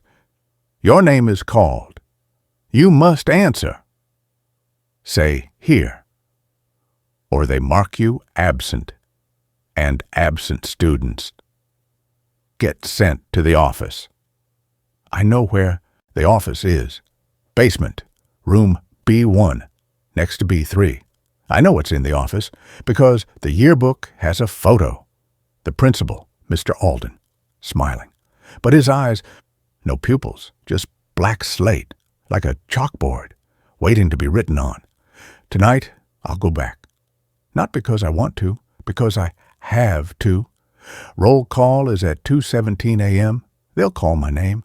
And if I don't answer, if I don't say, here, they'll come for me, not as shadows, not as whispers, as teachers, with lesson plans, with detention slips, with chalk, and they'll write my name, not on the board, in it deep, permanent, because the school doesn't forget. It records. It preserves. It hungers. And a hungriest thing in Blackwood Elementary is the silence between names, the pause, the breath, the moment you wait, heart pounding, to hear if you're next. So tonight, when the board lights up with fresh chalk in the dark, when my name appears at the top of the list, I'll stand in the doorway of room 207, I'll raise my hand, I'll say, clearly, calmly, like a good student, here.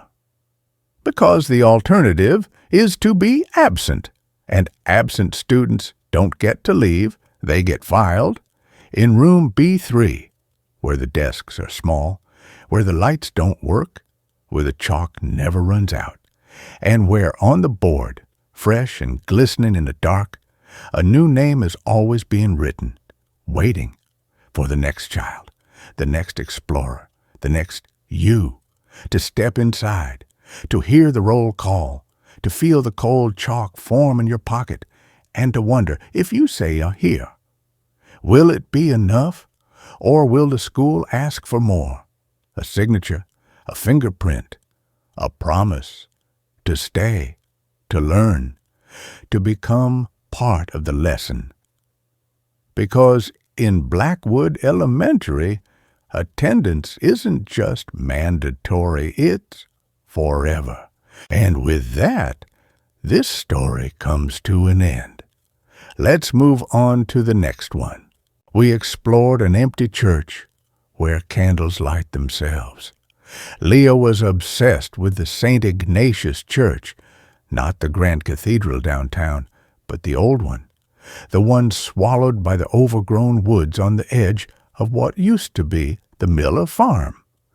He'd found a grainy photo online, a soaring Gothic structure of gray stone, pointed arches, stained glass windows dark and empty, with a caption, St. Ignatius of the Pines, consecrated 1898, deconsecrated 973, abandoned, do not enter.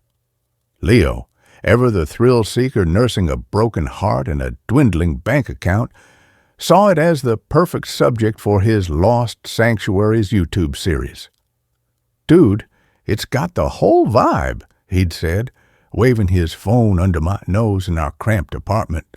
"The stale air thick, the smell of instant noodles. Gothic decay, isolation, rumored hauntings, and it's literally fallen apart.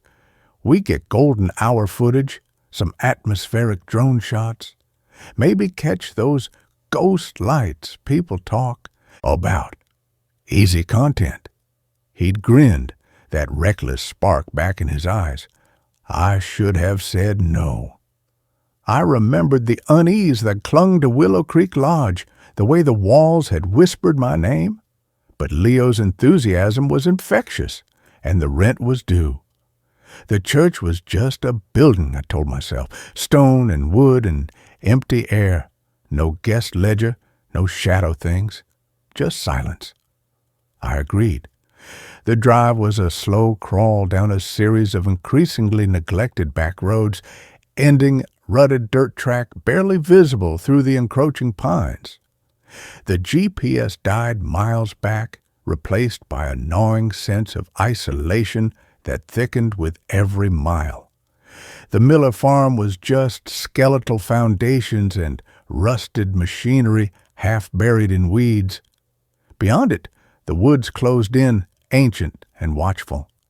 And then, through the dense trunks, we saw it.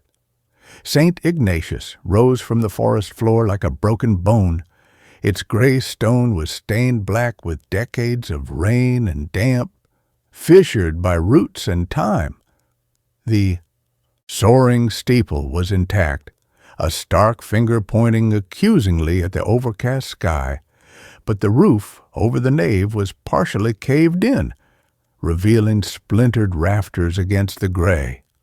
Most stained glass windows were shattered, others boarded haphazardly with plywood gone silver gray.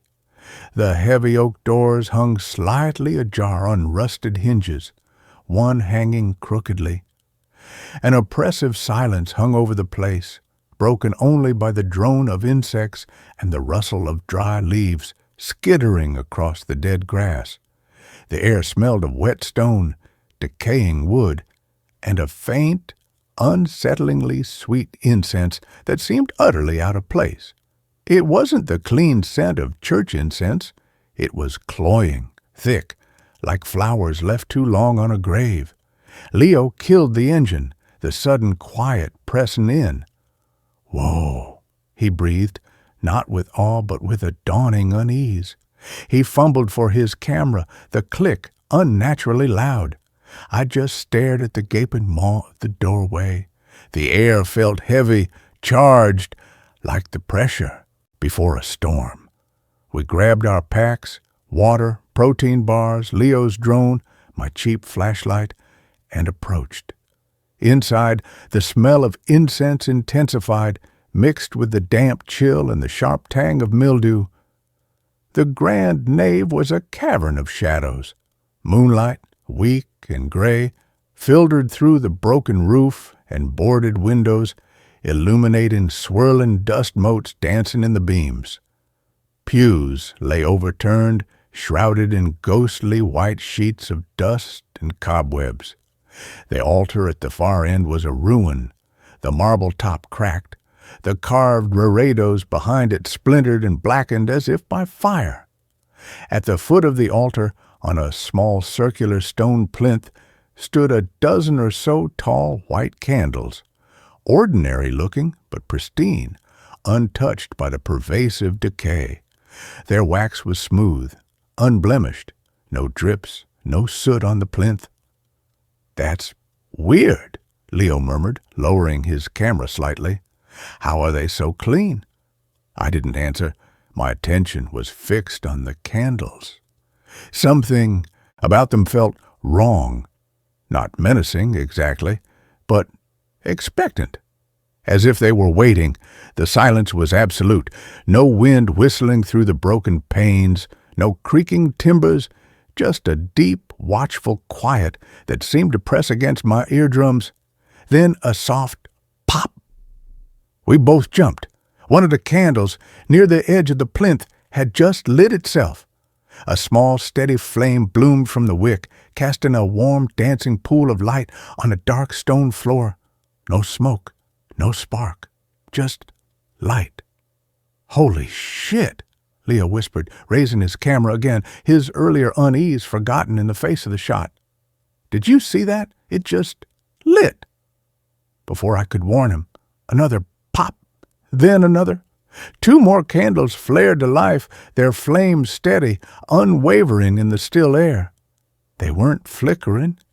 They burned with a preternatural calm, their light seeming to push back the shadows not just physically, but spiritually.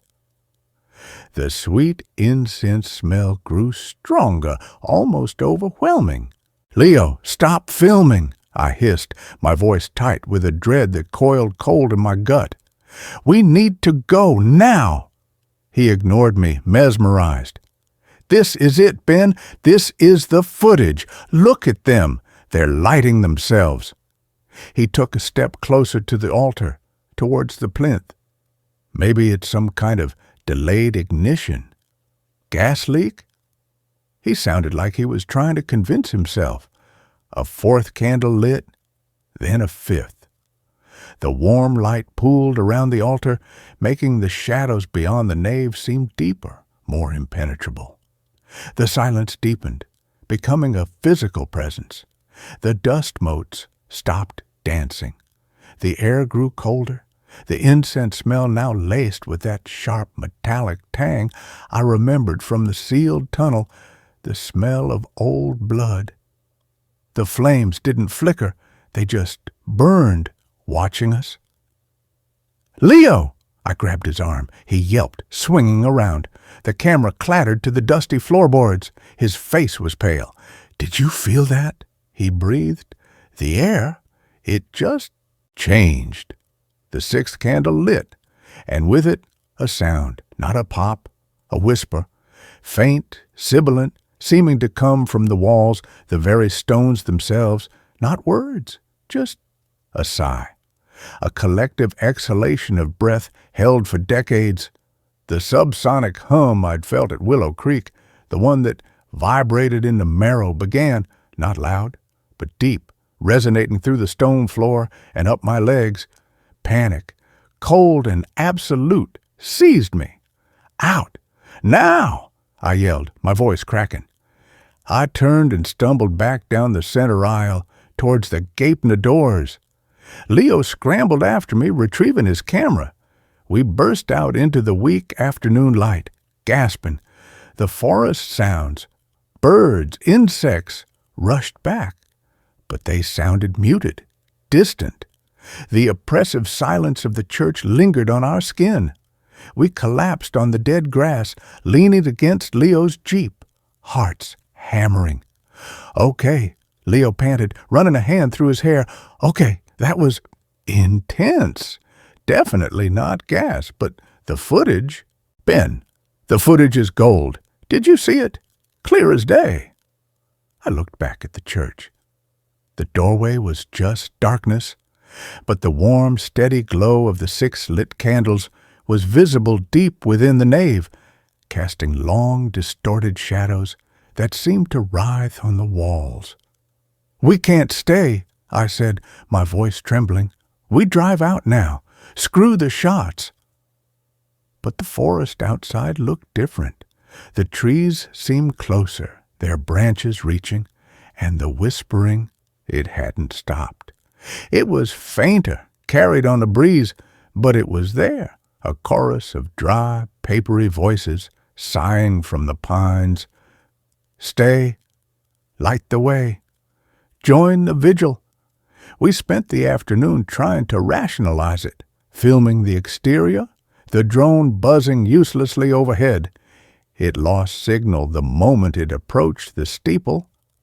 The dread only deepened. The light from the church windows seemed to grow brighter as dusk approached, the 6 candles burning with impossible steadiness, their light visible even through the boarded sections. That cloying incense smell clung to our clothes. As true twilight fell, painting the sky in bruised purples and grays, we knew we couldn't leave. Not in the dark, on those unmarked roads. We'd wait until dawn. We built a small, pathetic fire 100 yards from the church, huddled close for warmth that didn't penetrate the chill in our bones. The church loomed in the darkness, its windows now glowing with that steady, unwavering candlelight. 6 points of warmth in the consuming dark. The whispering was constant now, a soft susurration from the woods, from the very air. Vigil. Watch. Light. Around midnight, Leo nudged me. Ben, look. He pointed a shaking finger. A 7th candle had lit itself. Its warm glow joined the others, deep within the nave. The whispering rose slightly in pitch, a note of satisfaction? Welcome? Maybe it's safe, Leo whispered, his voice thick with a terrifying mix of fear and fascination. Maybe the candles, they're protecting it, guarding it.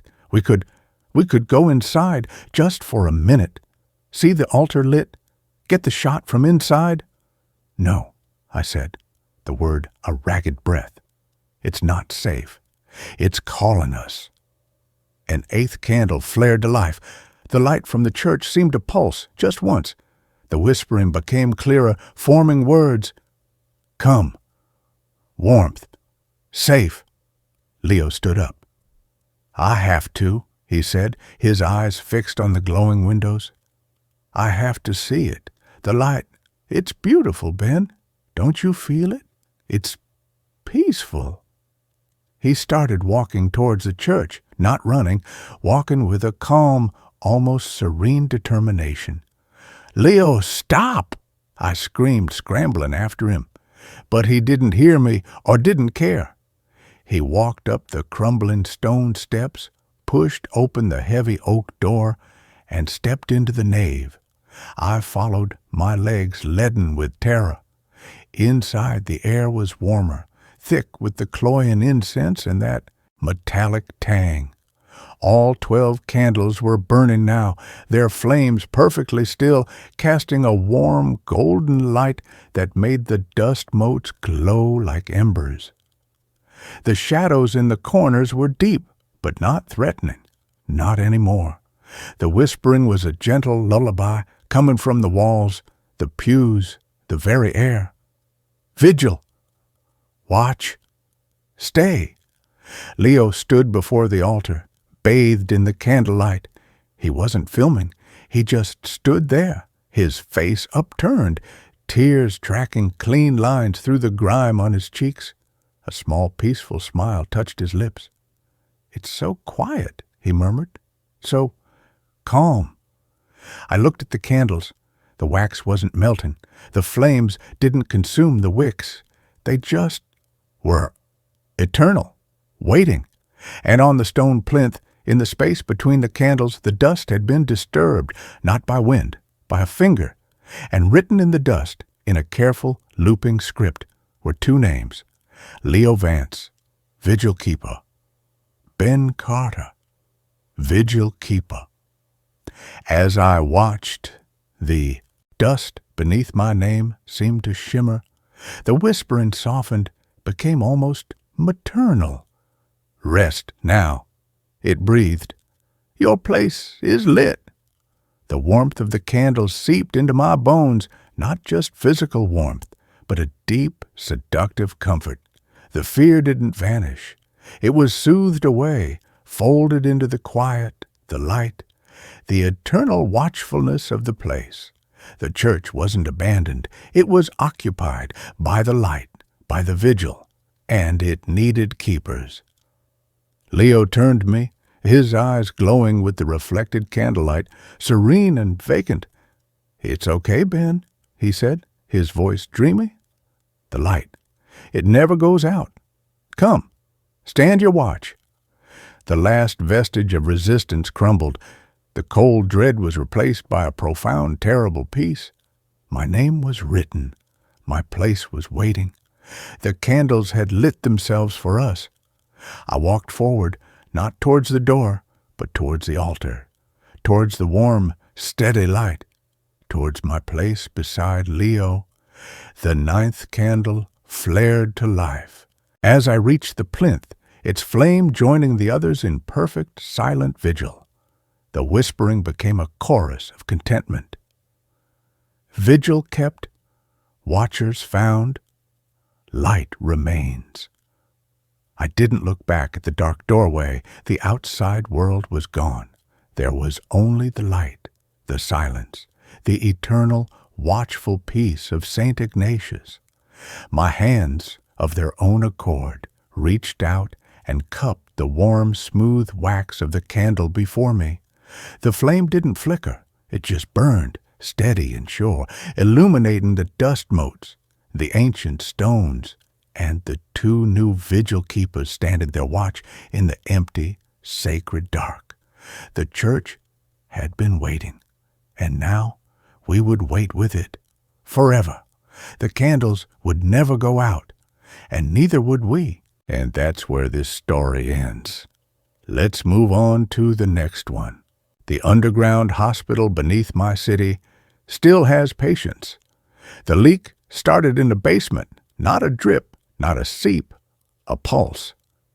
Every 7 minutes, like clockwork, a single thick drop of fluid would swell from a hairline crack in the concrete foundation wall, hang for 3 seconds, a glistening amber sphere catching the dim glow of the utility bulb, then fall with a soft, wet plink into the waiting bucket I'd placed beneath it. I'd moved into the old brick row house on Sycamore Street 3 weeks ago, lured by the price, $425 a month for 3 floors in the historic district, and the promise of original character.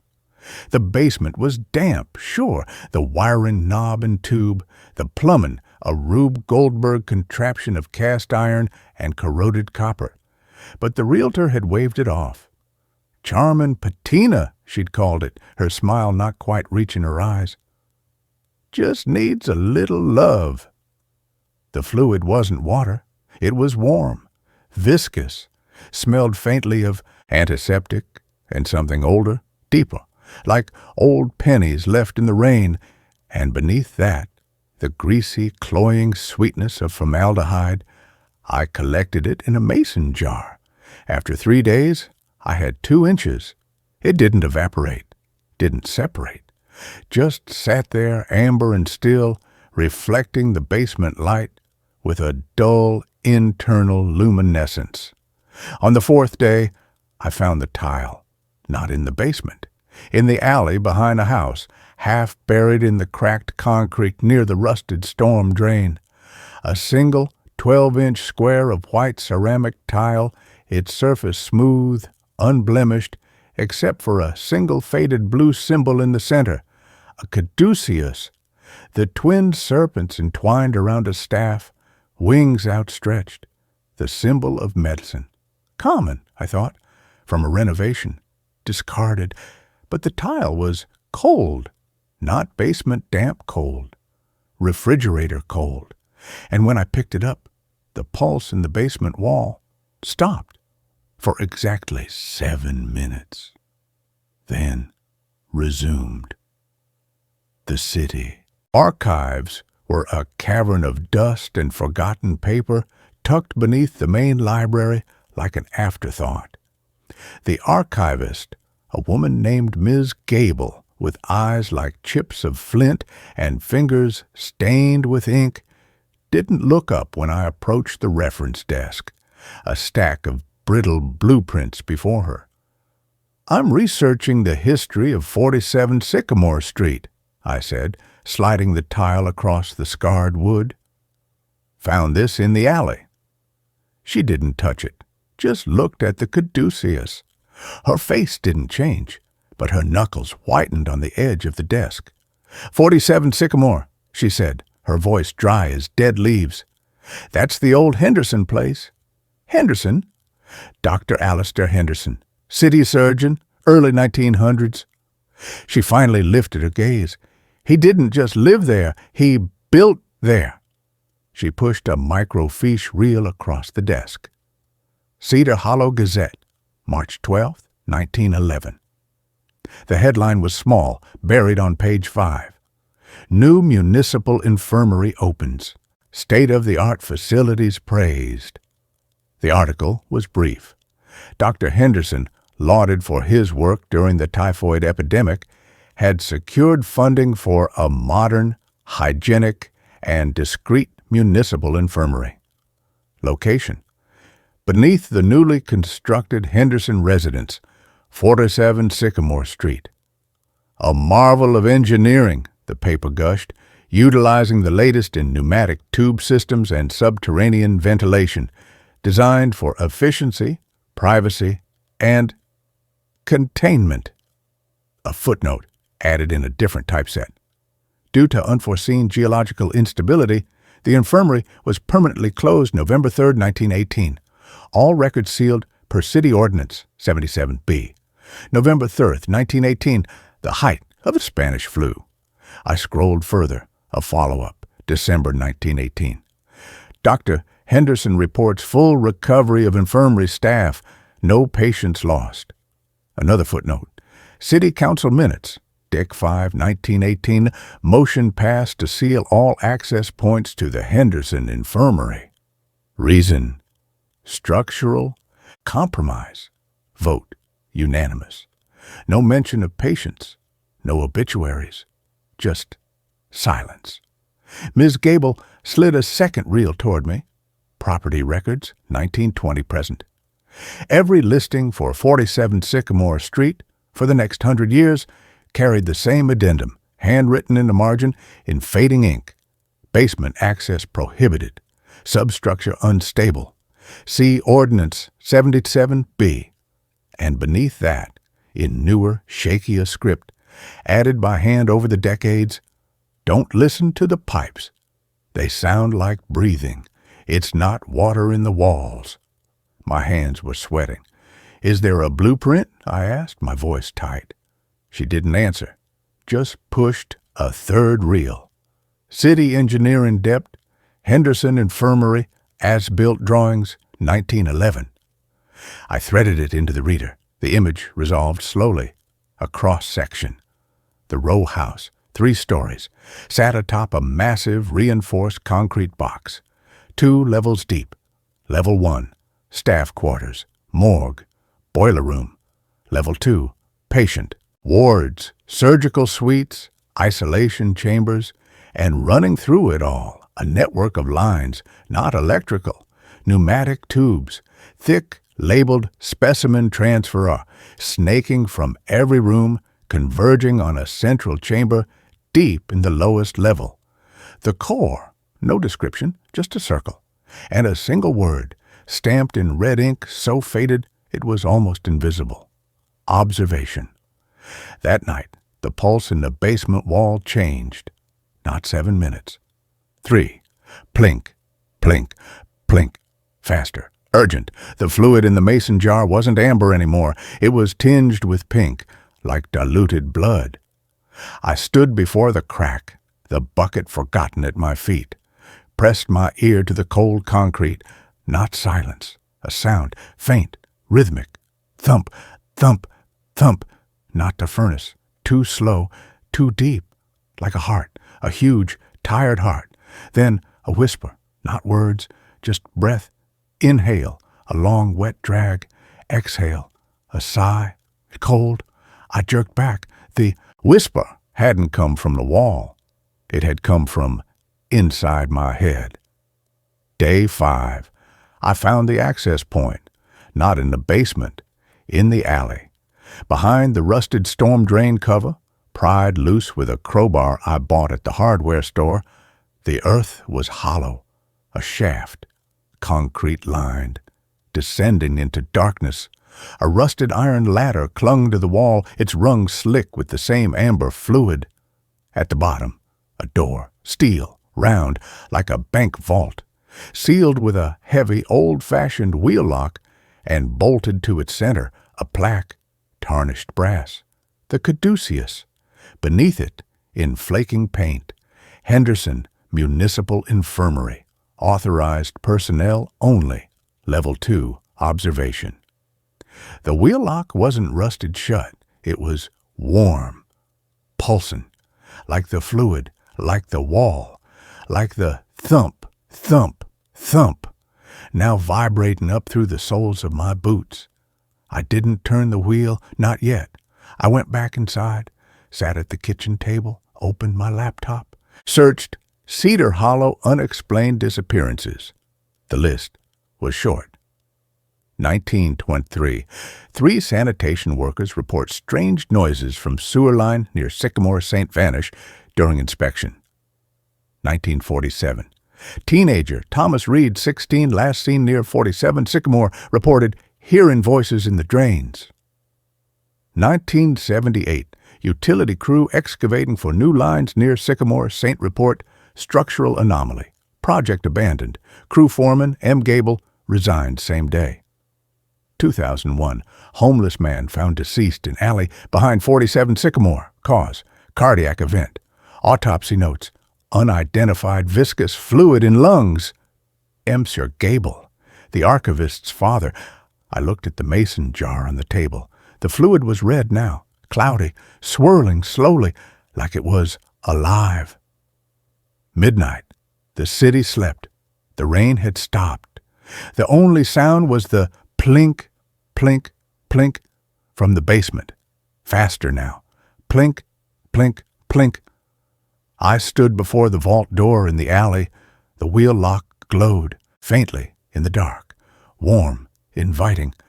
I gripped the cold iron, turned. It moved smoothly, silently. With a soft hiss of equalizing pressure, the door swung inward. Not darkness. Light, soft, greenish. The smell hit me. Antiseptic, formaldehyde, copper, and beneath it all, the sweet rot stench of something long entombed and not quite dead. The air was warm, humid. I stepped inside. A corridor, tiles on the floor, white, cracked, stained with rust-colored streaks. Walls lined with peeling green paint. Pneumatic tubes ran overhead, thick as my wrist, their brass fittings tarnished black. The thump, thump, thump was louder here. Deeper, coming from ahead. I walked past a door marked morgue. It stood ajar. Inside, a gurney. Strapped to it, a figure, not a body. A mannequin. Wax. Pale. Featureless. But its chest rose and fell, slowly, rhythmically. Thump, thump, thump. Its eyes, glass, blank, rolled toward me, mouthed one word. Stay. I backed out, ran down the corridor, past surgical suite. Wall dark, instruments gleaming dully on a tray, past isolation chamber 3. A small window in the door. Inside, a child's shoe, red. Beside it, a small stuffed rabbit. Mr. Hops. My breath caught. Lily's rabbit, lost last year. Reported missing near Sycamore Park. I ran toward the thumping, toward the core. The corridor ended at a massive double door, steel, riveted, no handle, just a single circular window. I peered in. The greenish light came from within. A vast, circular chamber. The walls weren't concrete, they were glass. Thousands of panes fused together, forming a seamless curved surface, and behind the glass, movement. Figures, hundreds of them, lying on narrow cots, all connected by tubes, clear, pulsing with amber fluid, snaking from their arms, their necks, their temples, converging on a central column in the room's heart. The column wasn't metal, it was flesh, pulsing, veined, glistening. At its base, Dr. Henderson, not a ghost, a presence. Tall, gaunt, wearing a stained white coat, his face a ruin of wax and shadow, but his eyes, real, human, bloodshot, locked onto mine. He held a bone-handled scalpel, dipped it into a basin of amber fluid. Then he turned to the nearest cot. A woman, mid-30s, dark hair, eyes wide, clouded with cataracts, but seeing. He raised the scalpel, aimed for her temple. I slammed my fist against the window. No. He didn't flinch, just smiled, a terrible, broken thing. He plunged the scalpel in. The woman didn't scream. She sang. A single, clear note. The amber fluid in the tubes flared bright. The column pulsed. Thump, thump, thump. The other figures stirred, turned their heads toward the window, toward me. Their eyes, clouded, cataract-covered, fixed on mine. Their mouths opened, not to scream, to whisper. A chorus of exhausted, hopeful voices layered, echoing in the chamber, vibrating in my skull. Help us remember. Don't let him forget us. We are still here. Dr. Henderson withdrew the scalpel. The wound in the woman's temple didn't bleed. It sealed with wax, smooth, perfect. He turned back to the window. His bloodshot eyes held mine. Observation requires participation, he whispered, his voice the dry rustle of dead leaves. The core must be fed. Memories are the most potent nutrient. Fear, joy, love. They sustain the structure. They keep the patient present. He gestured to the glass wall. The city forgot them, buried them, sealed them away, called it mercy. A bitter laugh. I call it murder. I preserve them. I keep their memories alive, in the fluid, in the core, in me. He touched his temple. His waxen skin dimpled. Beneath it, movement, shapes, faces, flashing in the translucent layer. My mother, my sister, Lily, all staring out, all whispering. Stay. The woman on the cot raised a trembling hand, pressed it to the glass. Her palm aligned with mine on the other side. Her clouded eyes held mine. Her lips moved, no sound. But the words formed in my mind, clear and cold. Don't let him make another. Dr. Henderson stepped forward, held out the scalpel. The amber fluid dripped from its tip. Join us, he whispered. Become part of the memory. Become part of the cure. The pneumatic tubes overhead hissed. A capsule shot through one, slamming into a receiver beside the door. It popped open. Inside, a single object. Lily's red shoe and a note, folded neatly. For the new observer. I didn't take the scalpel. I turned, ran, back down the corridor. Past the morgue. The mannequin's chest heaved. Stay. Past the isolation chamber. Mr. Hopps's button eyes watched me flee. I reached the vault door, slammed it shut, spun the wheel lock. It clicked, sealed. I climbed the ladder, back into the alley. Rain had started again, cold, clean. I leaned against the storm drain cover, gasping. The pulse in the basement wall had stopped. Silence. Then a new sound. From deep below, a single, clear note, like a music box, winding up. The next morning, the city crew arrived. Bright yellow trucks, hard hats, radios crackling. They'd gotten a call, anonymous, about structural instability near 47 Sycamore. A sinkhole risk. Ms. Gable stood at the curb, arms crossed, watching. I stood beside her. She didn't look at me, just said, "They'll find the shaft. They'll seal it. Pour concrete. Weld a plate over the vault door. Add it to the records." She finally turned. Her flint chip eyes held mine. "They'll call it safe. They'll call it closed." "What about the patients?" I whispered. Her gaze drifted to the storm. Drain cover, now welded shut, a fresh layer of asphalt poured over it. "They're not patients, son," she said, her voice softer than I'd ever heard it. "They're memories, and memories don't die, they just get quieter." She walked away. I went home. The basement was dry. The crack in the wall was gone. Smooth concrete, as if it had never been. I sat on the floor, listened. Silence. Then a whisper, faint, from the pipes, not words, just breath. Inhale, exhale. Cold. I pressed my ear to the floor. The thump, thump, thump was still there, fainter, deeper, but steady. I went to the kitchen, poured the red fluid from the mason jar down the sink. It didn't wash away. It clung to the porcelain, to my fingers. I scrubbed. It sank in like silver flecks, like ground glass. That night, I stood before the bathroom mirror.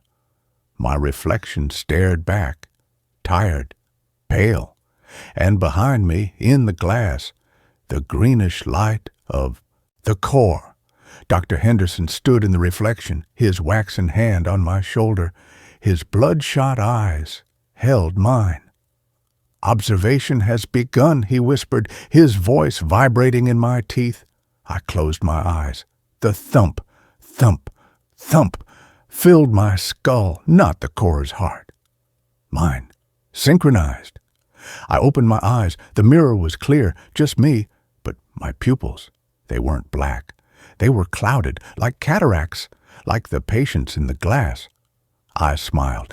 The reflection smiled back. A real smile, not whole, but remembering. The city sealed the shaft, poured the concrete, welded the plate, added it to the records, but the patients are still there.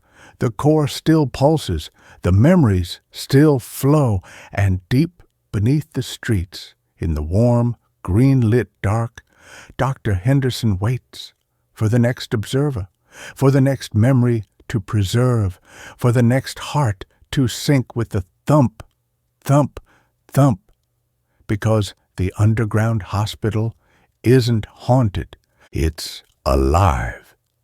And the most terrifying, beautiful thing about it, it only opens for those who are truly ready to remember. That's where this story ends. Let's continue with the next. The park map shows trails that don't exist until after dark. We didn't go to Holloway Greenway for ghosts. We went for the light. Cass needed B-roll. Bioluminescent ecosystems of the Appalachian Ridge.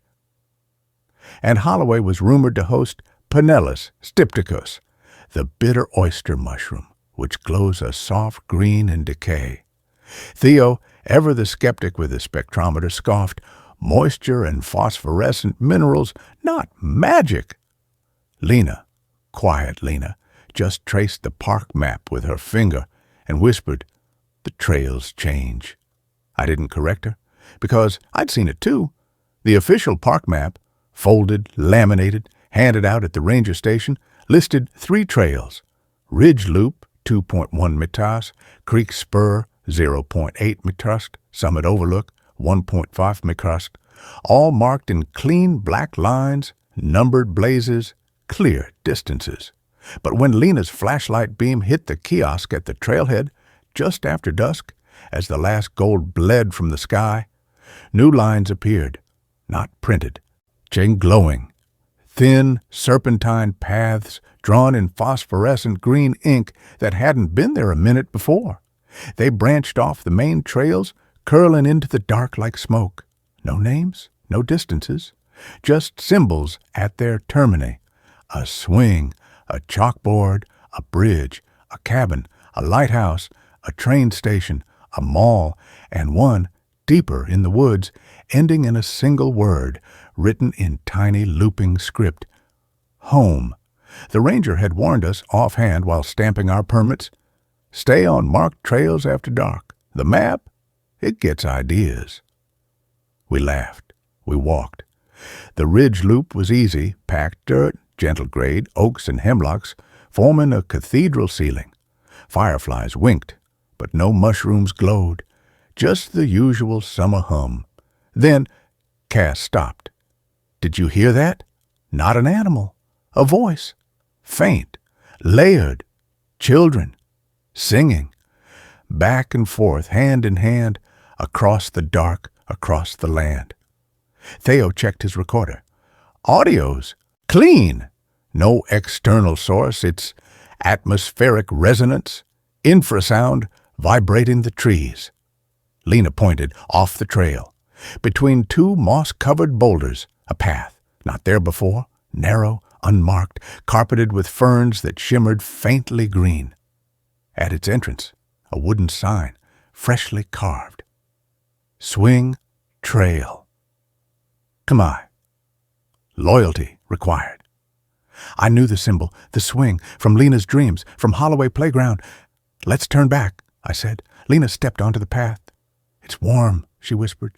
The ferns underfoot weren't plants. Hair. Russet. Mara's hair. The path curved, opened into a clearing. The swing set. 2 swings, one tall, one small, chains thick as wrists, seats of polished bone, moving in flawless mechanical unison, back, pause, forward, pause, empty, inviting. Lena walked to the child swing, placed her hand on the seat. It warmed. A soft, pulsing glow spread from her palm, green gold. The chains began to hum, low, vibrant, like plucked piano wires.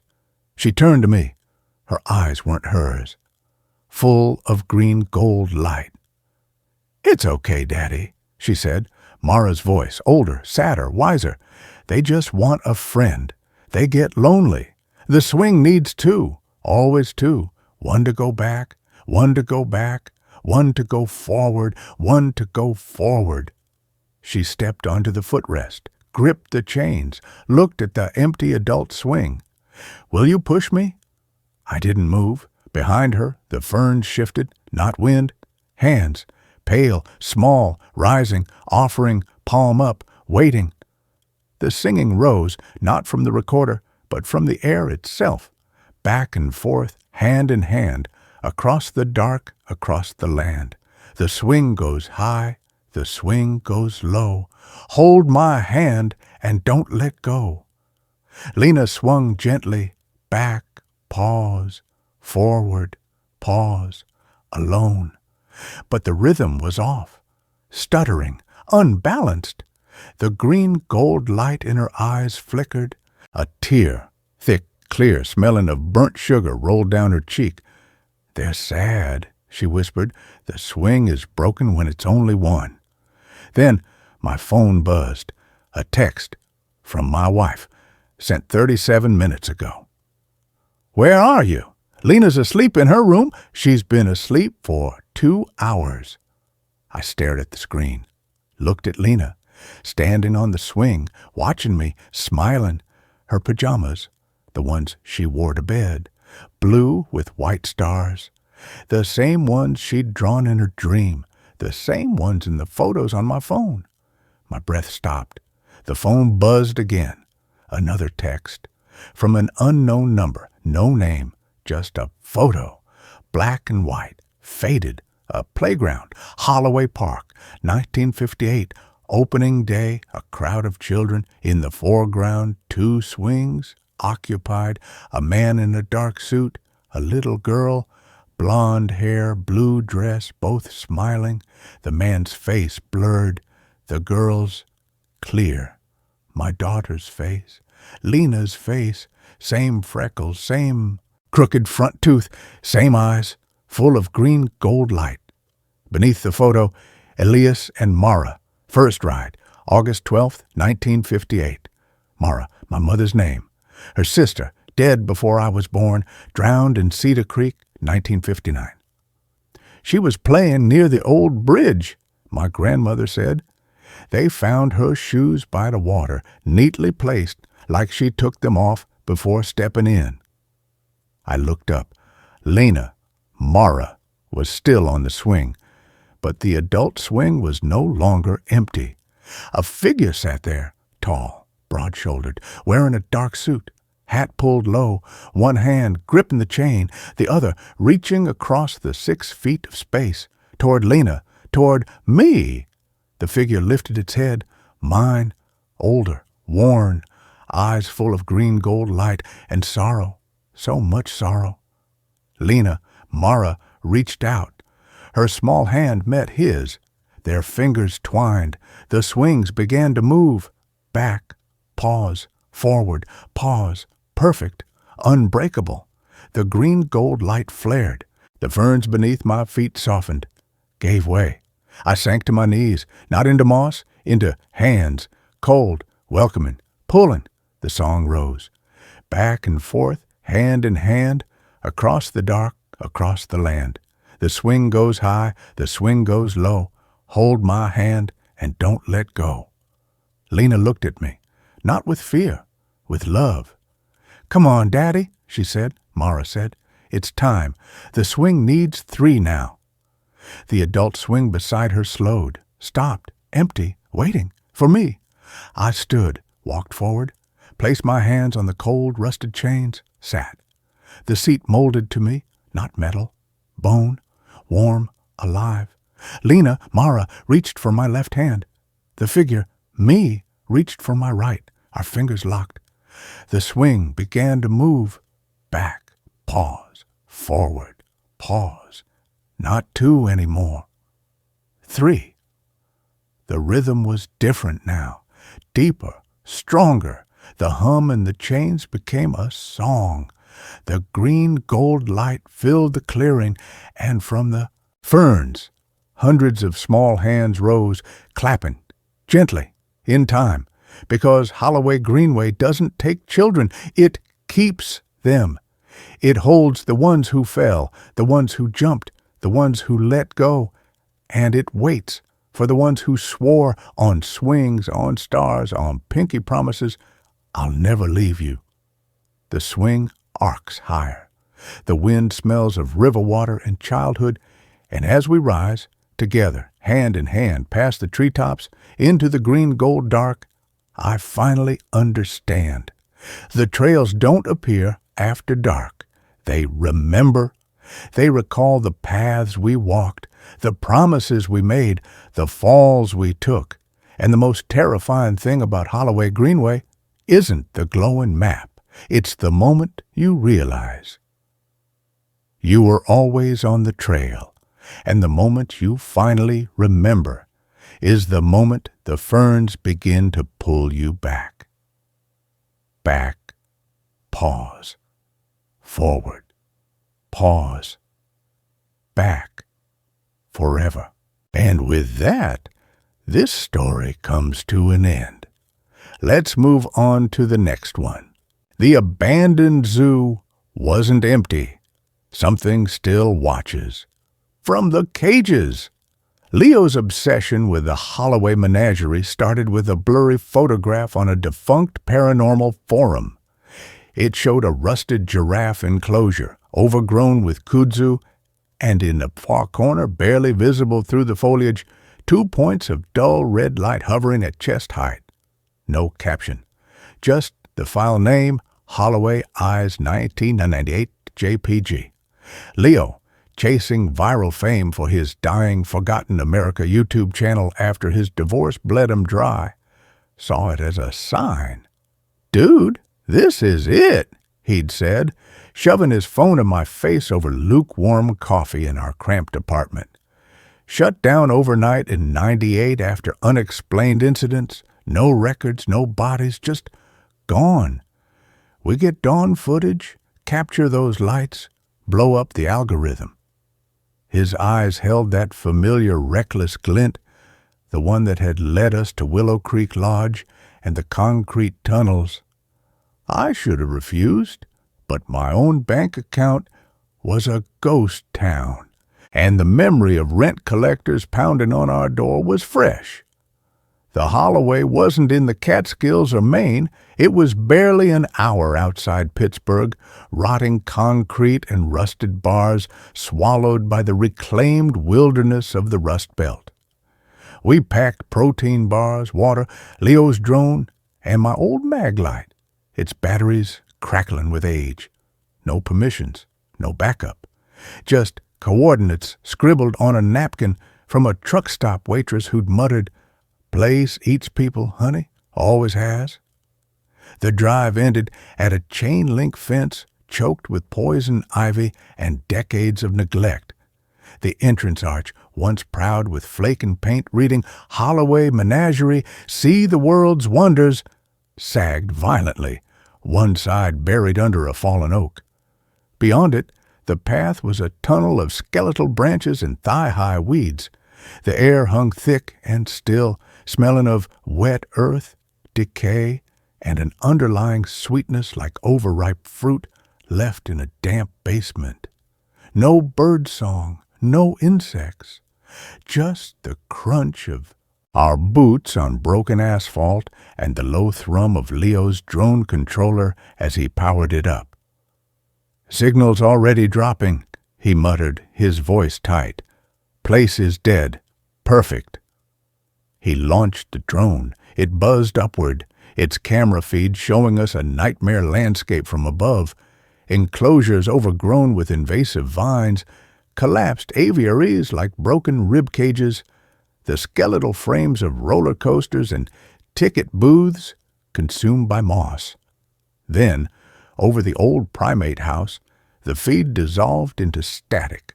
Leo cursed, forcing a manual landing. The drone thudded into the mud 50 yards ahead, its whirring dying abruptly. Great. Just great. He slung his camera bag higher. We walk? The silence deepened as we passed the first exhibits. The reptile house was a tomb of shattered glass and spilled sand, the air inside unnaturally cold and reeking of ammonia and something vaguely reptilian. The big cat grottos were worse. Massive concrete pits, separated by rusted bars thicker than my wrist, were filled with stagnant, algae-scummed water.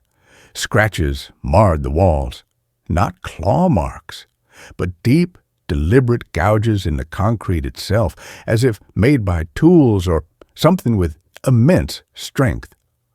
On the walkway between the lion and tiger enclosures, half buried in mud, lay a child's sneaker, bright red, impossibly clean.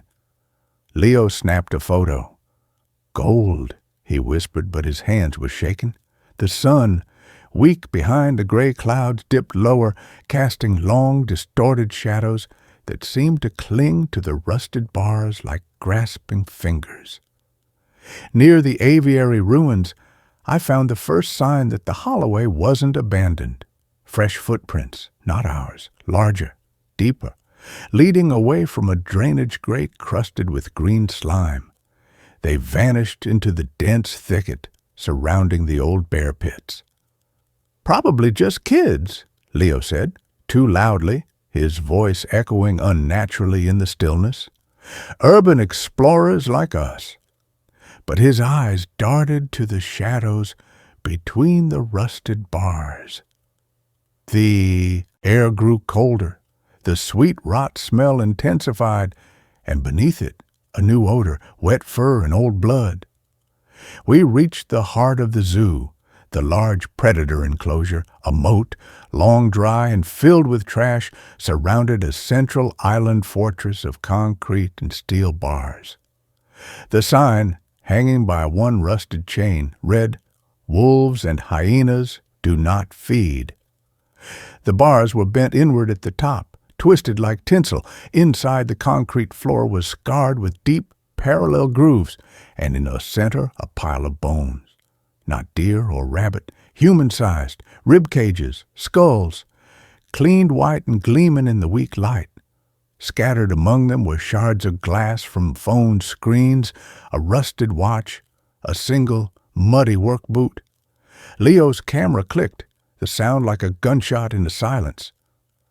This isn't right," he breathed, his earlier bravado gone. "The record said no bodies, just disappearances." That's when the whispers started, not from one direction, but from everywhere. From the rusted bars themselves, a dry, papery rustling, like dead leaves skittering on stone, forming words just below comprehension. "Hungry? So long? New meat?" The subsonic hum began. a vibration in the concrete under our feet, in the marrow of my bones. The same signature of wrongness I'd felt in the lodge and the tunnel. Leo dropped his camera. "Did you hear that?" He whirled, scanning the empty enclosures. The shadows between the bars seemed to deepen, coalescing into shapes that weren't quite animals, weren't quite human. Hunched figures with two long limbs, their outlines blurred as if seen through heat haze. Eyes glowed, a dull, unwavering red reflecting the dying light. Dozens of them, watching from every cage, from the reptile house, from the collapsed roof of the primate habitat, not moving, just watching, waiting. "Run!" I screamed. We bolted back the way we came, crashing through the undergrowth, thorns tearing at our clothes.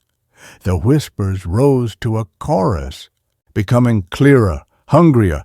"Stay, feed us, join the pack." The hum surged, vibrating the ground, making my teeth ache. Behind us, the dry rustling became a scrabbling sound, claws on concrete dragging through mud, fast, gaining. We reached the main path near the reptile house. Leo's abandoned drone lay where it fell. He skidded to a halt, grabbing it. "The footage! We need proof!" He fumbled with the controller. The drone's lights flickered on.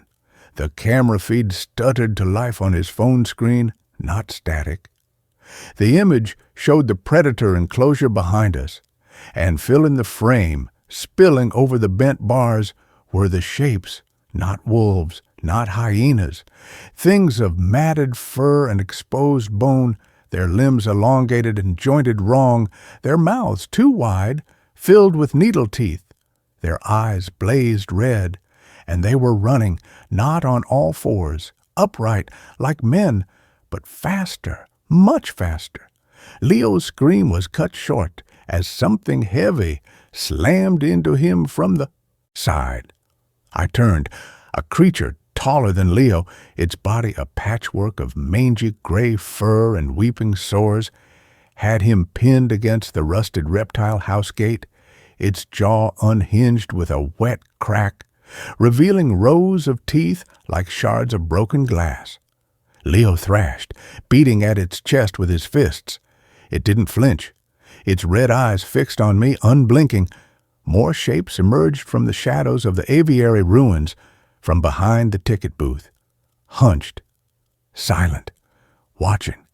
The whispers became a roar in my head. "Mine! Pack!" I raised my maglite, not to see, to fight. I smashed the heavy metal casing against the creature's skull. It shrieked, a sound like tearing metal, and recoiled, releasing Leo. He scrambled back, coughing blood. "Go!" he choked. "Get help!" He shoved his phone into my hands. The drone feed still showed the clearing. It was filling with them. Dozens, hundreds, a seething mass of fur, bone, and burning red eyes. They weren't chasing me. They were herding Leo towards the moat surrounding the predator island. His face was white with terror. "The bars!" he yelled. "They're not to keep them in. They're to keep us out until they're ready." Understanding crashed over me. The Holloway menagerie wasn't shut down because animals escaped. It was shut down because the animals changed. Or something else moved in. The unexplained incidents weren't attacks. They were feedings. The zoo wasn't abandoned. It was a larder. And we were the delivery. I ran. Not towards the exit. Towards the administrative building, a crumbling brick structure half swallowed by kudzu. Leo's scream followed me, a raw animal sound of pure terror, abruptly cut off by a wet, tearing noise and a chorus of high-pitched chitters that echoed through the trees. I didn't look back. I burst through the shattered glass doors of the admin building, slamming them shut behind me, wedging a fallen filing cabinet against the handle. The interior was a tomb of dust and decay. desks overturned, rusted typewriters, filing cabinets spilling mildewed papers. The air reeked of mold and that same sweet rot stench. I fumbled with Leo's phone. No signal. The drone feed was gone, replaced by static. But the last image was burned into my mind. Leo being dragged screaming towards the central island by three of the creatures. Their red eyes had locked onto the camera one last time. Not with hunger, with satisfaction. They knew I'd seen. They knew I'd run. And they knew I'd come back. The whispers seeped under the door, through the cracks in the walls. He runs. He tells. He returns. I found the office marked Director. Inside, a massive oak desk dominated the room. On it lay a ledger, its leather cover cracked and stiff. My hands trembling, I opened it. The entries were meticulous, detailing animal acquisitions, feed costs, staff wages, until October 31st, 1998. The final entry, in a shaky hand, read, "Specimens exhibiting unnatural growth, aggression beyond containment parameters, eyes wrong color, staff missing, visitors disappearing. They watch from the cages, always watching. God help us. They hunger for more than meat. They hunger for names. Shutting down, sealing gates. May God have mercy on anyone who opens them again." Below it, the page was blank until the very bottom. In fresh, dark ink that glistened like wet blood, 2 lines had been added. Leo Vance, Exhibit 7A, Wolves and Hyenas. Ben Carter, Exhibit 7B, Reserved. The whispers outside the door intensified, becoming a physical pressure against the wood. Scratching, not frantic. Patient, deliberate. Scritch, scritch, scritch. Like claws testing the grain.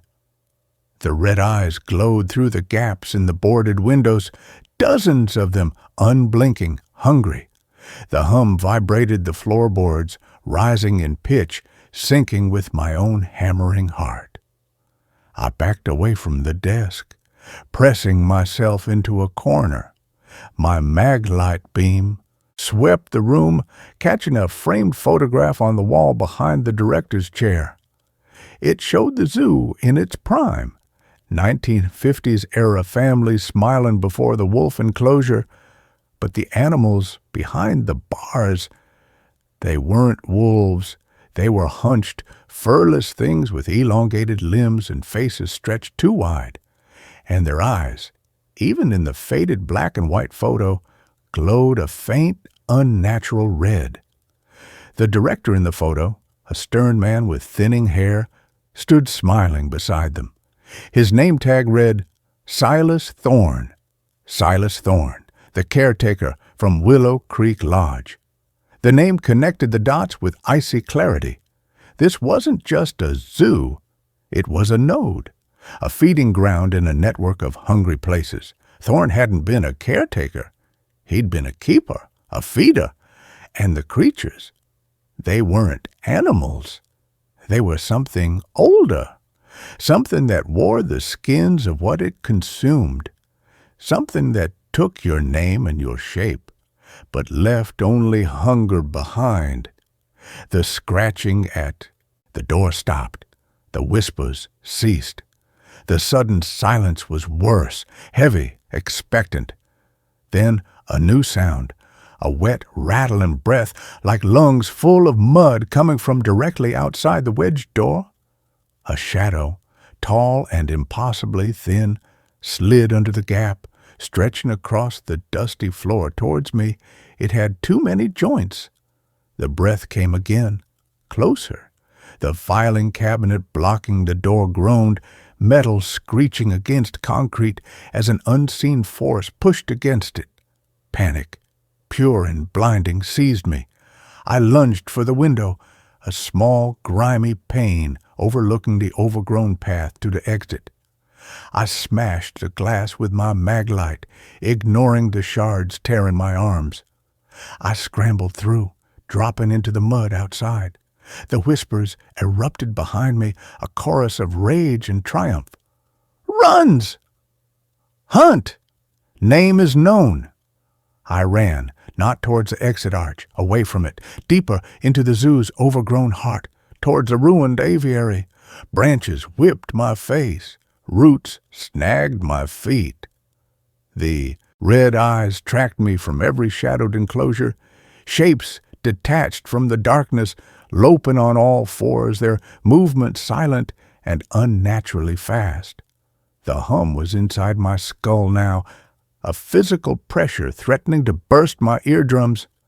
I reached the aviary, a skeletal dome of rusted iron struts and shattered glass.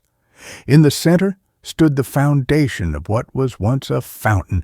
I dove behind it, pressing myself into the mud, covering my mouth to stifle my sobs. The creatures surrounded the fountain, not attacking, circling. Their red eyes glowed in the twilight, unblinking. Their breaths steamed in the cold air. They chittered softly to each other, a sound like stones grinding in a wet sack.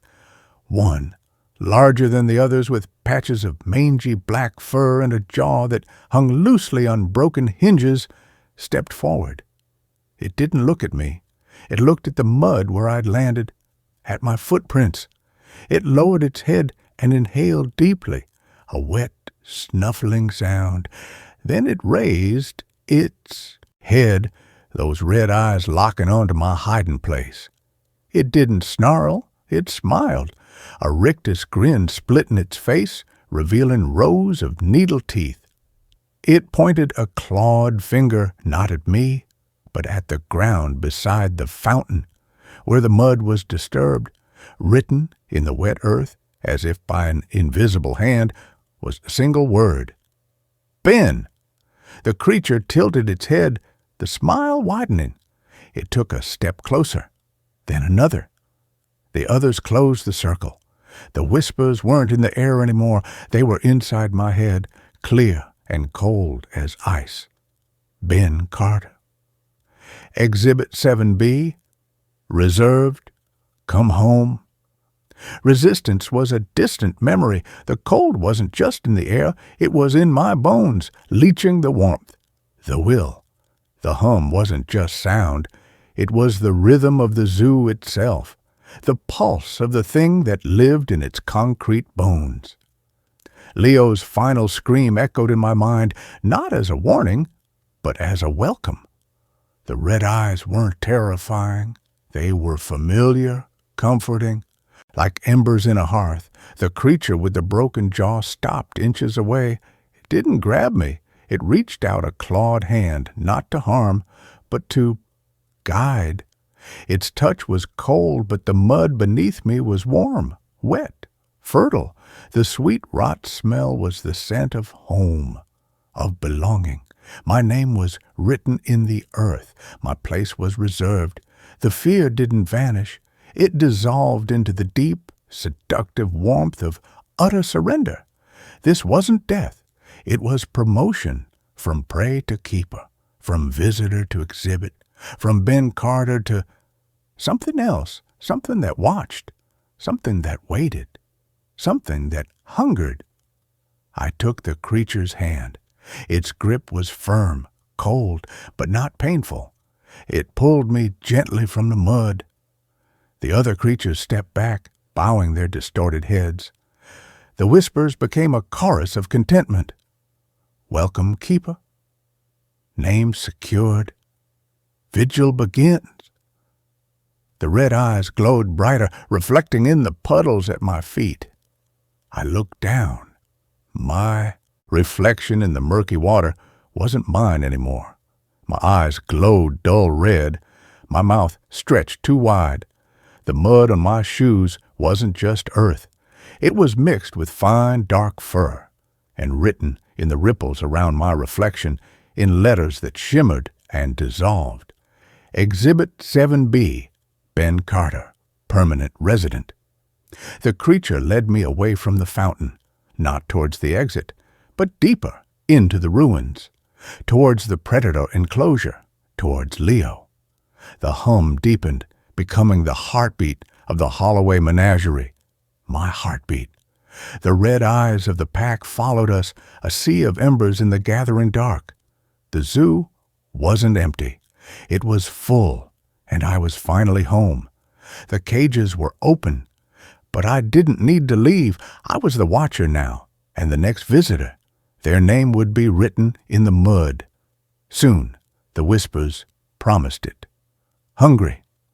So long. New meat. I smiled. My jaw cracked. The taste of copper filled my mouth. The hunt was over. The feeding had just begun. Forever.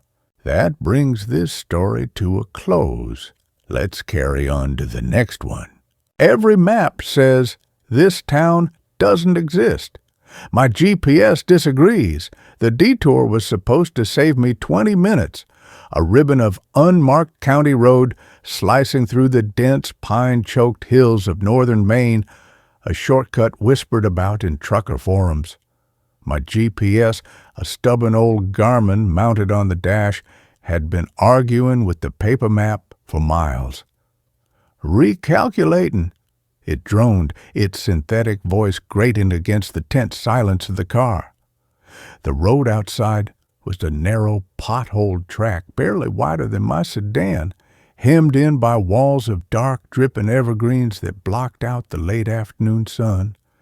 Rain had turned the dirt verges to slick mud, and the air hung thick with the smell of wet pine needles and something else, damp earth and a faint, acrid tang like old smoke. I was already lost, the kind of lost where the trees all look the same and the sky offers no compass. The GPS suddenly chimed, a bright, cheerful sound that felt jarringly out of place. In 500 feet, turn right onto Haven Street, it announced. Destination, rest stop. I frowned. Haven Street? There was no Haven Street on any map I'd seen. The area was supposed to be pure, unbroken wilderness, part of the 100-mile wilderness, a notorious stretch of the Appalachian Trail. No towns, no roads, just forest and rock. I slowed, peering through the rain-streaked windshield. The road ahead forked. The left branch looked like it continued the same muddy track, vanishing into the gloom. The right branch was different. It was paved, not perfectly. The asphalt was cracked and buckled, weeds forcing their way through, but it was unmistakably a road. And beyond the trees, just visible through the downpour, were lights. Not the harsh glare of sodium vapor streetlights, but a soft, warm, yellowish glow that seemed to beckon through the gray curtain of rain. My stomach growled, a reminder that I hadn't eaten since dawn. The GPS chimed again, more insistently. Turn right, onto Haven Street. Logic screamed, no. Maps showed nothing here. But the lights promised shelter, maybe a diner, a place to wait out the storm and get my bearings. The GPS had never steered me wrong before. With a sigh that fogged the windshield, I turned the wheel. The sedan bumped over the rutted edge onto the paved road. The change was immediate. The oppressive silence of the deep woods lifted, replaced by the soft hiss of tires on wet asphalt. The road curved gently, lined with old gnarled oaks, dripping with Spanish moss that hadn't been there a moment ago. And then Haven appeared. It wasn't large, a single main street, maybe 10 blocks long, lined with squat, weathered buildings, wooden storefronts with faded awnings, a brick post office, a white clapboard church with a steeple piercing the low clouds. The architecture was a strange blend of late 19th century New England and something older, more provincial. Gas lamps, not electric, cast their warm, flickering glow on the wet sidewalks. No cars moved on the street. No people walked. The only sound was the rain drumming on the roofs and the steady drip from the eaves.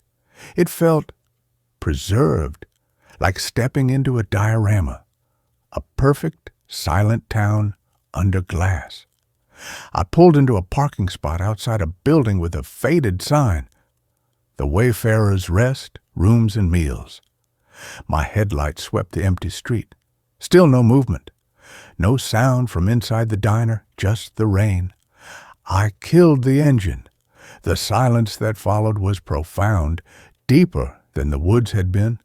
It felt watchful, heavy. I grabbed my backpack, shouldered it, and stepped out.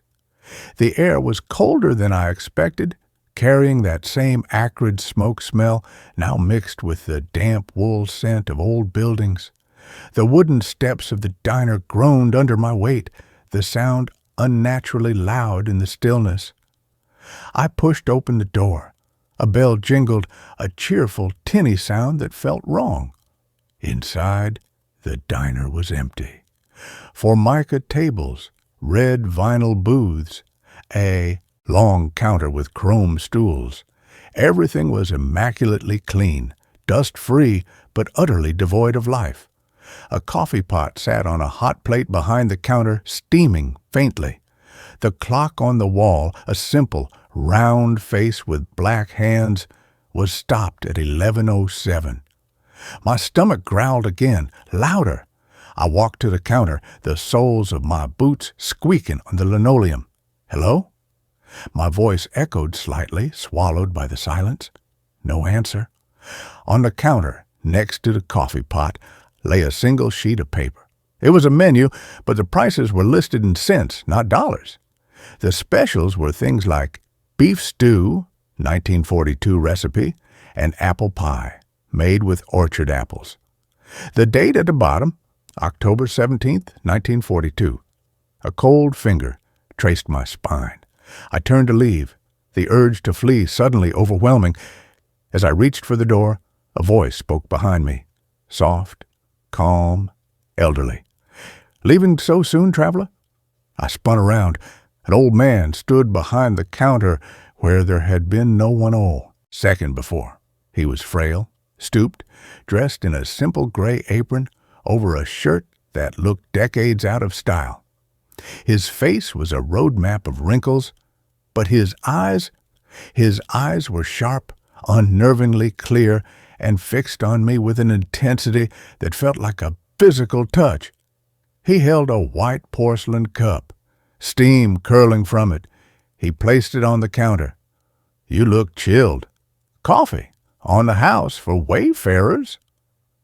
Thanks," I stammered, more out of politeness than desire. The coffee smelled rich, normal. I took a sip. It was hot, strong, perfect. The warmth spread through me, momentarily easing the chill. "This place, Haven? It's not on any map." The old man, his name tag read Elias, smiled faintly. It didn't reach his eyes. "Maps change, son. Roads get buried. Towns. Sometimes they just slip through the cracks. We don't get many visitors. The road's been washed out for years." He gestured vaguely towards the door. "Or so they say." "Years?" I asked, my voice tight. "But I just drove in." "Did you?" Elias's smile tightened. He leaned forward slightly, his voice dropping to a conspiratorial whisper. "The road finds who it needs to find, traveler, like it found you. You're here for a reason. The town has a vacancy." He nodded towards the stairs at the back of the diner. "Room 3, always waiting." A vacancy, room 3. The coffee suddenly tasted like ash in my mouth. I should go. My GPS. "Your GPS?" Elias chuckled, a dry, rustling sound. "That little box is just a tool. The road, the town. They have their own maps. Older maps." He straightened up, his sharp eyes boring into mine. "Check in, traveler. The storm's getting worse. You won't make it back to the main road tonight. Room 3 is comfortable, warm. And your name, It's already on the register." My blood ran cold. "My name? How do you—" "Check the register," he said softly, pointing to a thick, leather-bound book lying open on the counter near the cash register. My name. It was there, clear as day, in neat, looping script next to Room 3, dated that very day. Below it, in the same hand, was a single word: permanent.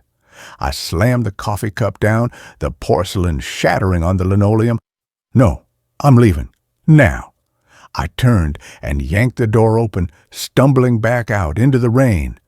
The street was still empty. My car was where I left it. I sprinted for it, fumbling with the keys, my heart hammering against my ribs. I threw myself inside, locked the doors, and jammed the key into the ignition. The engine turned over and died, coughed, turned over again, nothing, dead. The battery light glowed accusingly on the dash. I tried again and again. Silence. The rain drummed on the roof. I looked up, panicked. Elias stood on the diner's porch, watching me.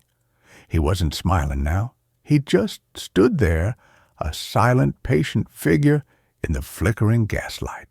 And then, movement. Figures appeared in the doorways of the other buildings. Silhouettes in the windows of the post office, the general store, the church. Tall, still shapes, watching, waiting. Their faces were indistinct in the gloom, but I felt their gaze like a physical pressure. The town wasn't empty. It was full, and it was watching me. The GPS on the dash suddenly lit up, its screen glowing an eerie green in the dark car. It chimed, cheerful and oblivious. Recalculating route, destination, rest stop, turn left onto Haven Street. But Haven Street was the only street. It was a loop. There was no left, no right, just the town. Trapped. I grabbed my phone. No signal, of course. I looked back at the diner. Elias was gone. But the figures in the windows remained, and one of them, a tall figure in a long dark coat standing in the church doorway, raised a hand, not in greeting, in beckoning. "Come in. Stay." The cold from the town seeped through the car's metal frame, deeper than the rain. The acrid smoke smell was stronger now, mixed with the damp wool and something else, something vaguely sweet, like old flowers left to rot. The silence wasn't just absence of sound anymore. It was a presence, a waiting. The town of Haven wasn't on any map because it didn't belong to the world I knew. It existed in the cracks, in the forgotten spaces between the lines, and it had claimed me. My name was in the register. Room 3 was waiting. The road hadn't been washed out. It had been waiting for me. I slumped back in the driver's seat, the fight draining out of me, replaced by a terrifying, seductive numbness. The figures didn't move. They just watched. Elias's words echoed. "The town has a vacancy." It wasn't an offer. It was a statement of fact. My GPS chimed again, a final mocking beep. Destination reached. I opened the car door. The rain had stopped. The air was utterly still. The gas lamps cast long, distorted shadows on the wet street. The figures were gone from the windows, but I knew they were still there, inside the buildings, inside the town, waiting for me to walk up those diner steps, to sign the register properly, to take my place in room 3. The map outside didn't matter. The GPS had brought me home, to a town that existed only for those it chose, and my name was already written. I stepped out of the car. The door clicked shut behind me, a soft, final sound. I didn't look back. I walked towards the warm, yellow light spilling from the diner window, towards Haven, towards room 3, towards the permanent vacancy with my name on it. The town breathed around me, silent and satisfied. I was home, and the maps, all of them, were finally right. Haven didn't exist for anyone else, but for me, it always would, forever. And with that, this story comes to an end. Let's move on to the next one. We broke into an old bunker. The radios were already on. The bunker wasn't on any official map. Not the military archives Leo hacked into, not the county land records, not even the paranoid survivalist forums that charted every concrete drainage pipe in 3 states. We found it through whispers, literally. Driving back from a failed shoot at an abandoned steel mill outside Pittsburgh, the car radio, tuned to static between stations, crackled to life with a voice. Not music, not a station ID, just a voice, dry and rasping like stones grinding together, speaking numbers. 0, 7, 9, 3, Alpha, Bravo. It lasted 30 seconds, then dissolved back into white noise.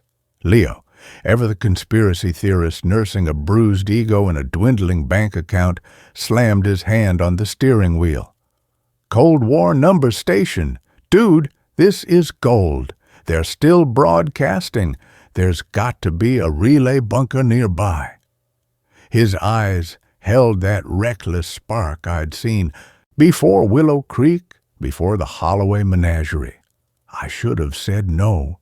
The static voice had felt less like a broadcast and more like a lure. But the rent was due, my own savings were dust, and the promise of exclusive footage of an active Cold War relic was too tempting. We traced the signal's rough origin using a cheap SDR dongle Leo ordered off the dark web. It led us deep into the Allegheny National Forest, to a nondescript hillside choked with ferns and fallen timber. The entrance was hidden, not by camouflage netting or earth berms, but by sheer, deliberate obscurity. A rusted corrugated metal hatch, barely visible beneath a tangle of thorny blackberry vines, set flush into the hillside. No markings, no warning signs, just a heavy, circular wheel lock, crusted with rust, but not seized. Leo gripped it, heaved with a grunt. It turned with a protesting shriek of metal, releasing a breath of air that smelled of damp concrete, ozone, and something else. Stale dust laced with the sharp tang of old electronics, and a faint, cloying sweetness like decaying insulation. "Smells like Grandpa's basement after the power came back on," Leo muttered, forcing a grin that didn't reach his eyes. He pulled the hatch open. A ladder, slick with condensation, descended into absolute blackness. A wave of cold, dry air washed over us, carrying that strange static hum I'd only ever felt in places like the lodge and the tunnel, the signature of deep, wrong silence. "Radios are probably long dead," Leo said, his voice tight, pulling out his flashlight. "But the footage of the interior alone, it's worth it." He started down. The ladder was cold metal, groaning under our weight. The darkness below was profound, swallowing Leo's flashlight beam just a few feet down. The hum intensified as we descended, a deep, resonant thrumming in the concrete walls, vibrating up through the rungs into my bones. We reached the bottom, a narrow concrete corridor stretching left and right. The air was colder here, drier, smelling intensely of ozone dust and that sweet decay odor. And then I heard it, faint at first, beneath the hum. A crackle, a hiss, voices. Leo had heard it too. He swung his light down the corridor to the left. The beam illuminated a metal door, slightly ajar, stenciled on it in faded white paint. "Comms room." And from within, spilling into the corridor, came the sound. Not static, not numbers, voices, dozens of them, overlapping, fragmented, speaking in a dozen different languages, English, Russian, Mandarin, German, some I didn't recognize, all crackling with that same dry, rasping quality as the car radio. Fallout perimeter breached. Do you copy? Over. The wolves are at the gate. Containment failed. It's not human. They're in the walls. Light the candles. Check the ledger. The guest list ends with our names. The tunnel is open. Haven Street is waiting. The cages are full. The voices weren't coming from one source. They seemed to emanate from the walls themselves, the pipes, the very air, a chaotic, desperate chorus echoing through the comms room. Leo's earlier bravado vanished. "What the hell is that?" he whispered, his face pale in the flashlight beam. He stepped towards the door, raising his camera. The voices seemed to react. They grew louder, more focused, swirling around us like a physical force. "Intruders!" one voice hissed, clear and sharp. "Fresh meat?" Another chuckled, dry as bones.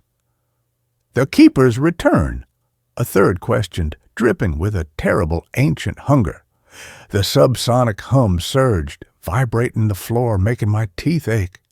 The air crackled with static, raising the hairs on my arms. "Leo, don't!" I grabbed his arm, but he shrugged me off, mesmerized by the impossible audio feed. He pushed the comms room door fully open. The room was small, dominated by banks of dead, gray metal consoles covered in dials, switches, and empty sockets where vacuum tubes once glowed. Dust lay thick on every surface, but in the center of the room, on a simple wooden stool, sat a single, old-fashioned tube radio. It was the source. Its speaker grill glowed with a faint, internal amber light, and from it poured a chaotic chorus of voices, louder now, more insistent. "Stay. Listen. Join the broadcast?" Leo raised his camera, his hand trembling. "This is impossible. The power's been off for decades." He took a step closer. The voices snapped into sudden, terrifying coherence, not fragmented whispers. A single, unified command, spoken in that same dry, rasping voice from the car, but multiplied, echoing from every speaker, every wall, every pipe in the bunker. "Identify yourselves." Leo froze. I felt the hum intensify, becoming a physical pressure against my chest. The air grew colder, the sweet decay smell sharper, now laced with the metallic tang of ozone and old blood. The radio's amber glow pulsed. "Speak your names, for the record." Panic, cold and absolute, seized me. "We don't belong here," I yelled, my voice cracking. "We're leaving." I turned to flee back up the ladder, but the heavy metal hatch at the top of the ladder slammed shut with a deafening clang that echoed through the corridors. Dust rained from the ceiling. The voices on the radio didn't react. They just waited. The hum deepened, becoming a predatory purr. Leo was still staring at the radio, transfixed. It's asking for our names," he breathed, "like it's logging us." He looked at me, his eyes wide with a dawning, terrible understanding, like the ledger at Willow Creek. The voices seemed to sigh in unison, a sound of dry satisfaction. "Correct. All visitors are recorded. All names are held." "Leo, the hatch is locked," I hissed, rattling the ladder rungs futilely. The metal was solid, immovable, trapped. The comms room door, left open, seemed to yawn wider. The voices lowered to a conspiratorial whisper, weaving through the static. No escape. The bunker breathes. It hungers for voices. Your names will sing with ours. Leo slowly lowered his camera. He walked towards the radio, not with fear now, but with a strange, resigned calm. Okay, he said, his voice flat. Leo Vance. He spoke his name clearly, directly into the speaker grill. The amber light pulsed brighter. A new voice, dry and final, cut through the chorus. Leo Vance, recorded. Designation, broadcaster 7A. He turned to me, a small, serene smile touching his lips. It's okay, Ben, he said. The signal, it needs voices, new voices, to keep the broadcast alive, to keep the watch. He gestured to the radio. Your turn. The hum was inside my skull now, a deep, resonant thrumming that synced with my heartbeat, slowing it, calming the panic. The cold wasn't just in the air. It was seeping into my bones, but it felt familiar, like the warmth of the heartwood, the silence of the vigil candles, the red-eyed watch of the Holloway. This place wasn't abandoned. It was occupied by the broadcast, by the voices, by the thing that fed on names and turned them into static. The bunker wasn't a shelter from the end of the world. It was the end of the world, preserved and broadcasting its own eternal hungry signal, and it needed keepers, broadcasters, just like the lodge needed guests, the tunnel needed walkers, the church needed keepers of the light, the zoo needed watchers, and the doorless house needed a heart. My name was already known. It was in the static, in the hum, in the very concrete of the walls. Resistance was dust. The broadcast was eternal, and my voice, it would join the chorus forever. Ben Carter, I said, the words tasting like ash and ozone, my name spoken into the glowing amber speaker. The light flared, bathing the dusty comms room in a warm, sickly glow. The chaotic voices fell silent. For a single, breathless second, there was only the deep hum and the dry whisper of dust settling. Then a new voice emerged from the radio, clear, strong, unmistakably mine, yet layered with that same ancient rasping dryness. Ben Carter, recorded, designation, broadcaster 7B. The hatch at the top of the ladder remained sealed. The comms room door swung slowly, silently shut. The voices didn't return as a chorus. They flowed from the radio as a single, unified stream, a never-ending broadcast of fragmented warnings, desperate pleas, and cold commands, now with two new voices woven seamlessly into its fabric, Leo's and mine. Check-in, permanent. The guest list is complete. The tunnel walks. Haven Street welcomes. The cages watch. The heartwood beats. Broadcast continues. Leo walked to the corner of the comms room and sat down on the cold concrete floor, leaning back against the dead consoles. He closed his eyes, a look of profound peace on his face.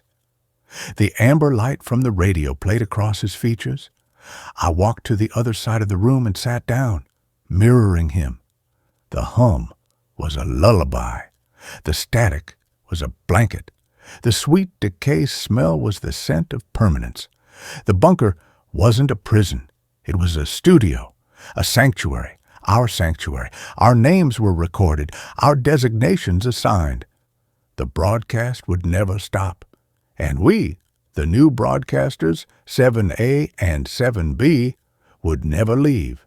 We would sit here in the cold, dry dark and lend our voices to the eternal signal, watching the static for any flicker of movement, listening for the next lost soul drawn by the whispering numbers in the static, ready to welcome them, to record their names, to add their voices to the endless, hungry broadcast from the heart of the sealed bunker forever.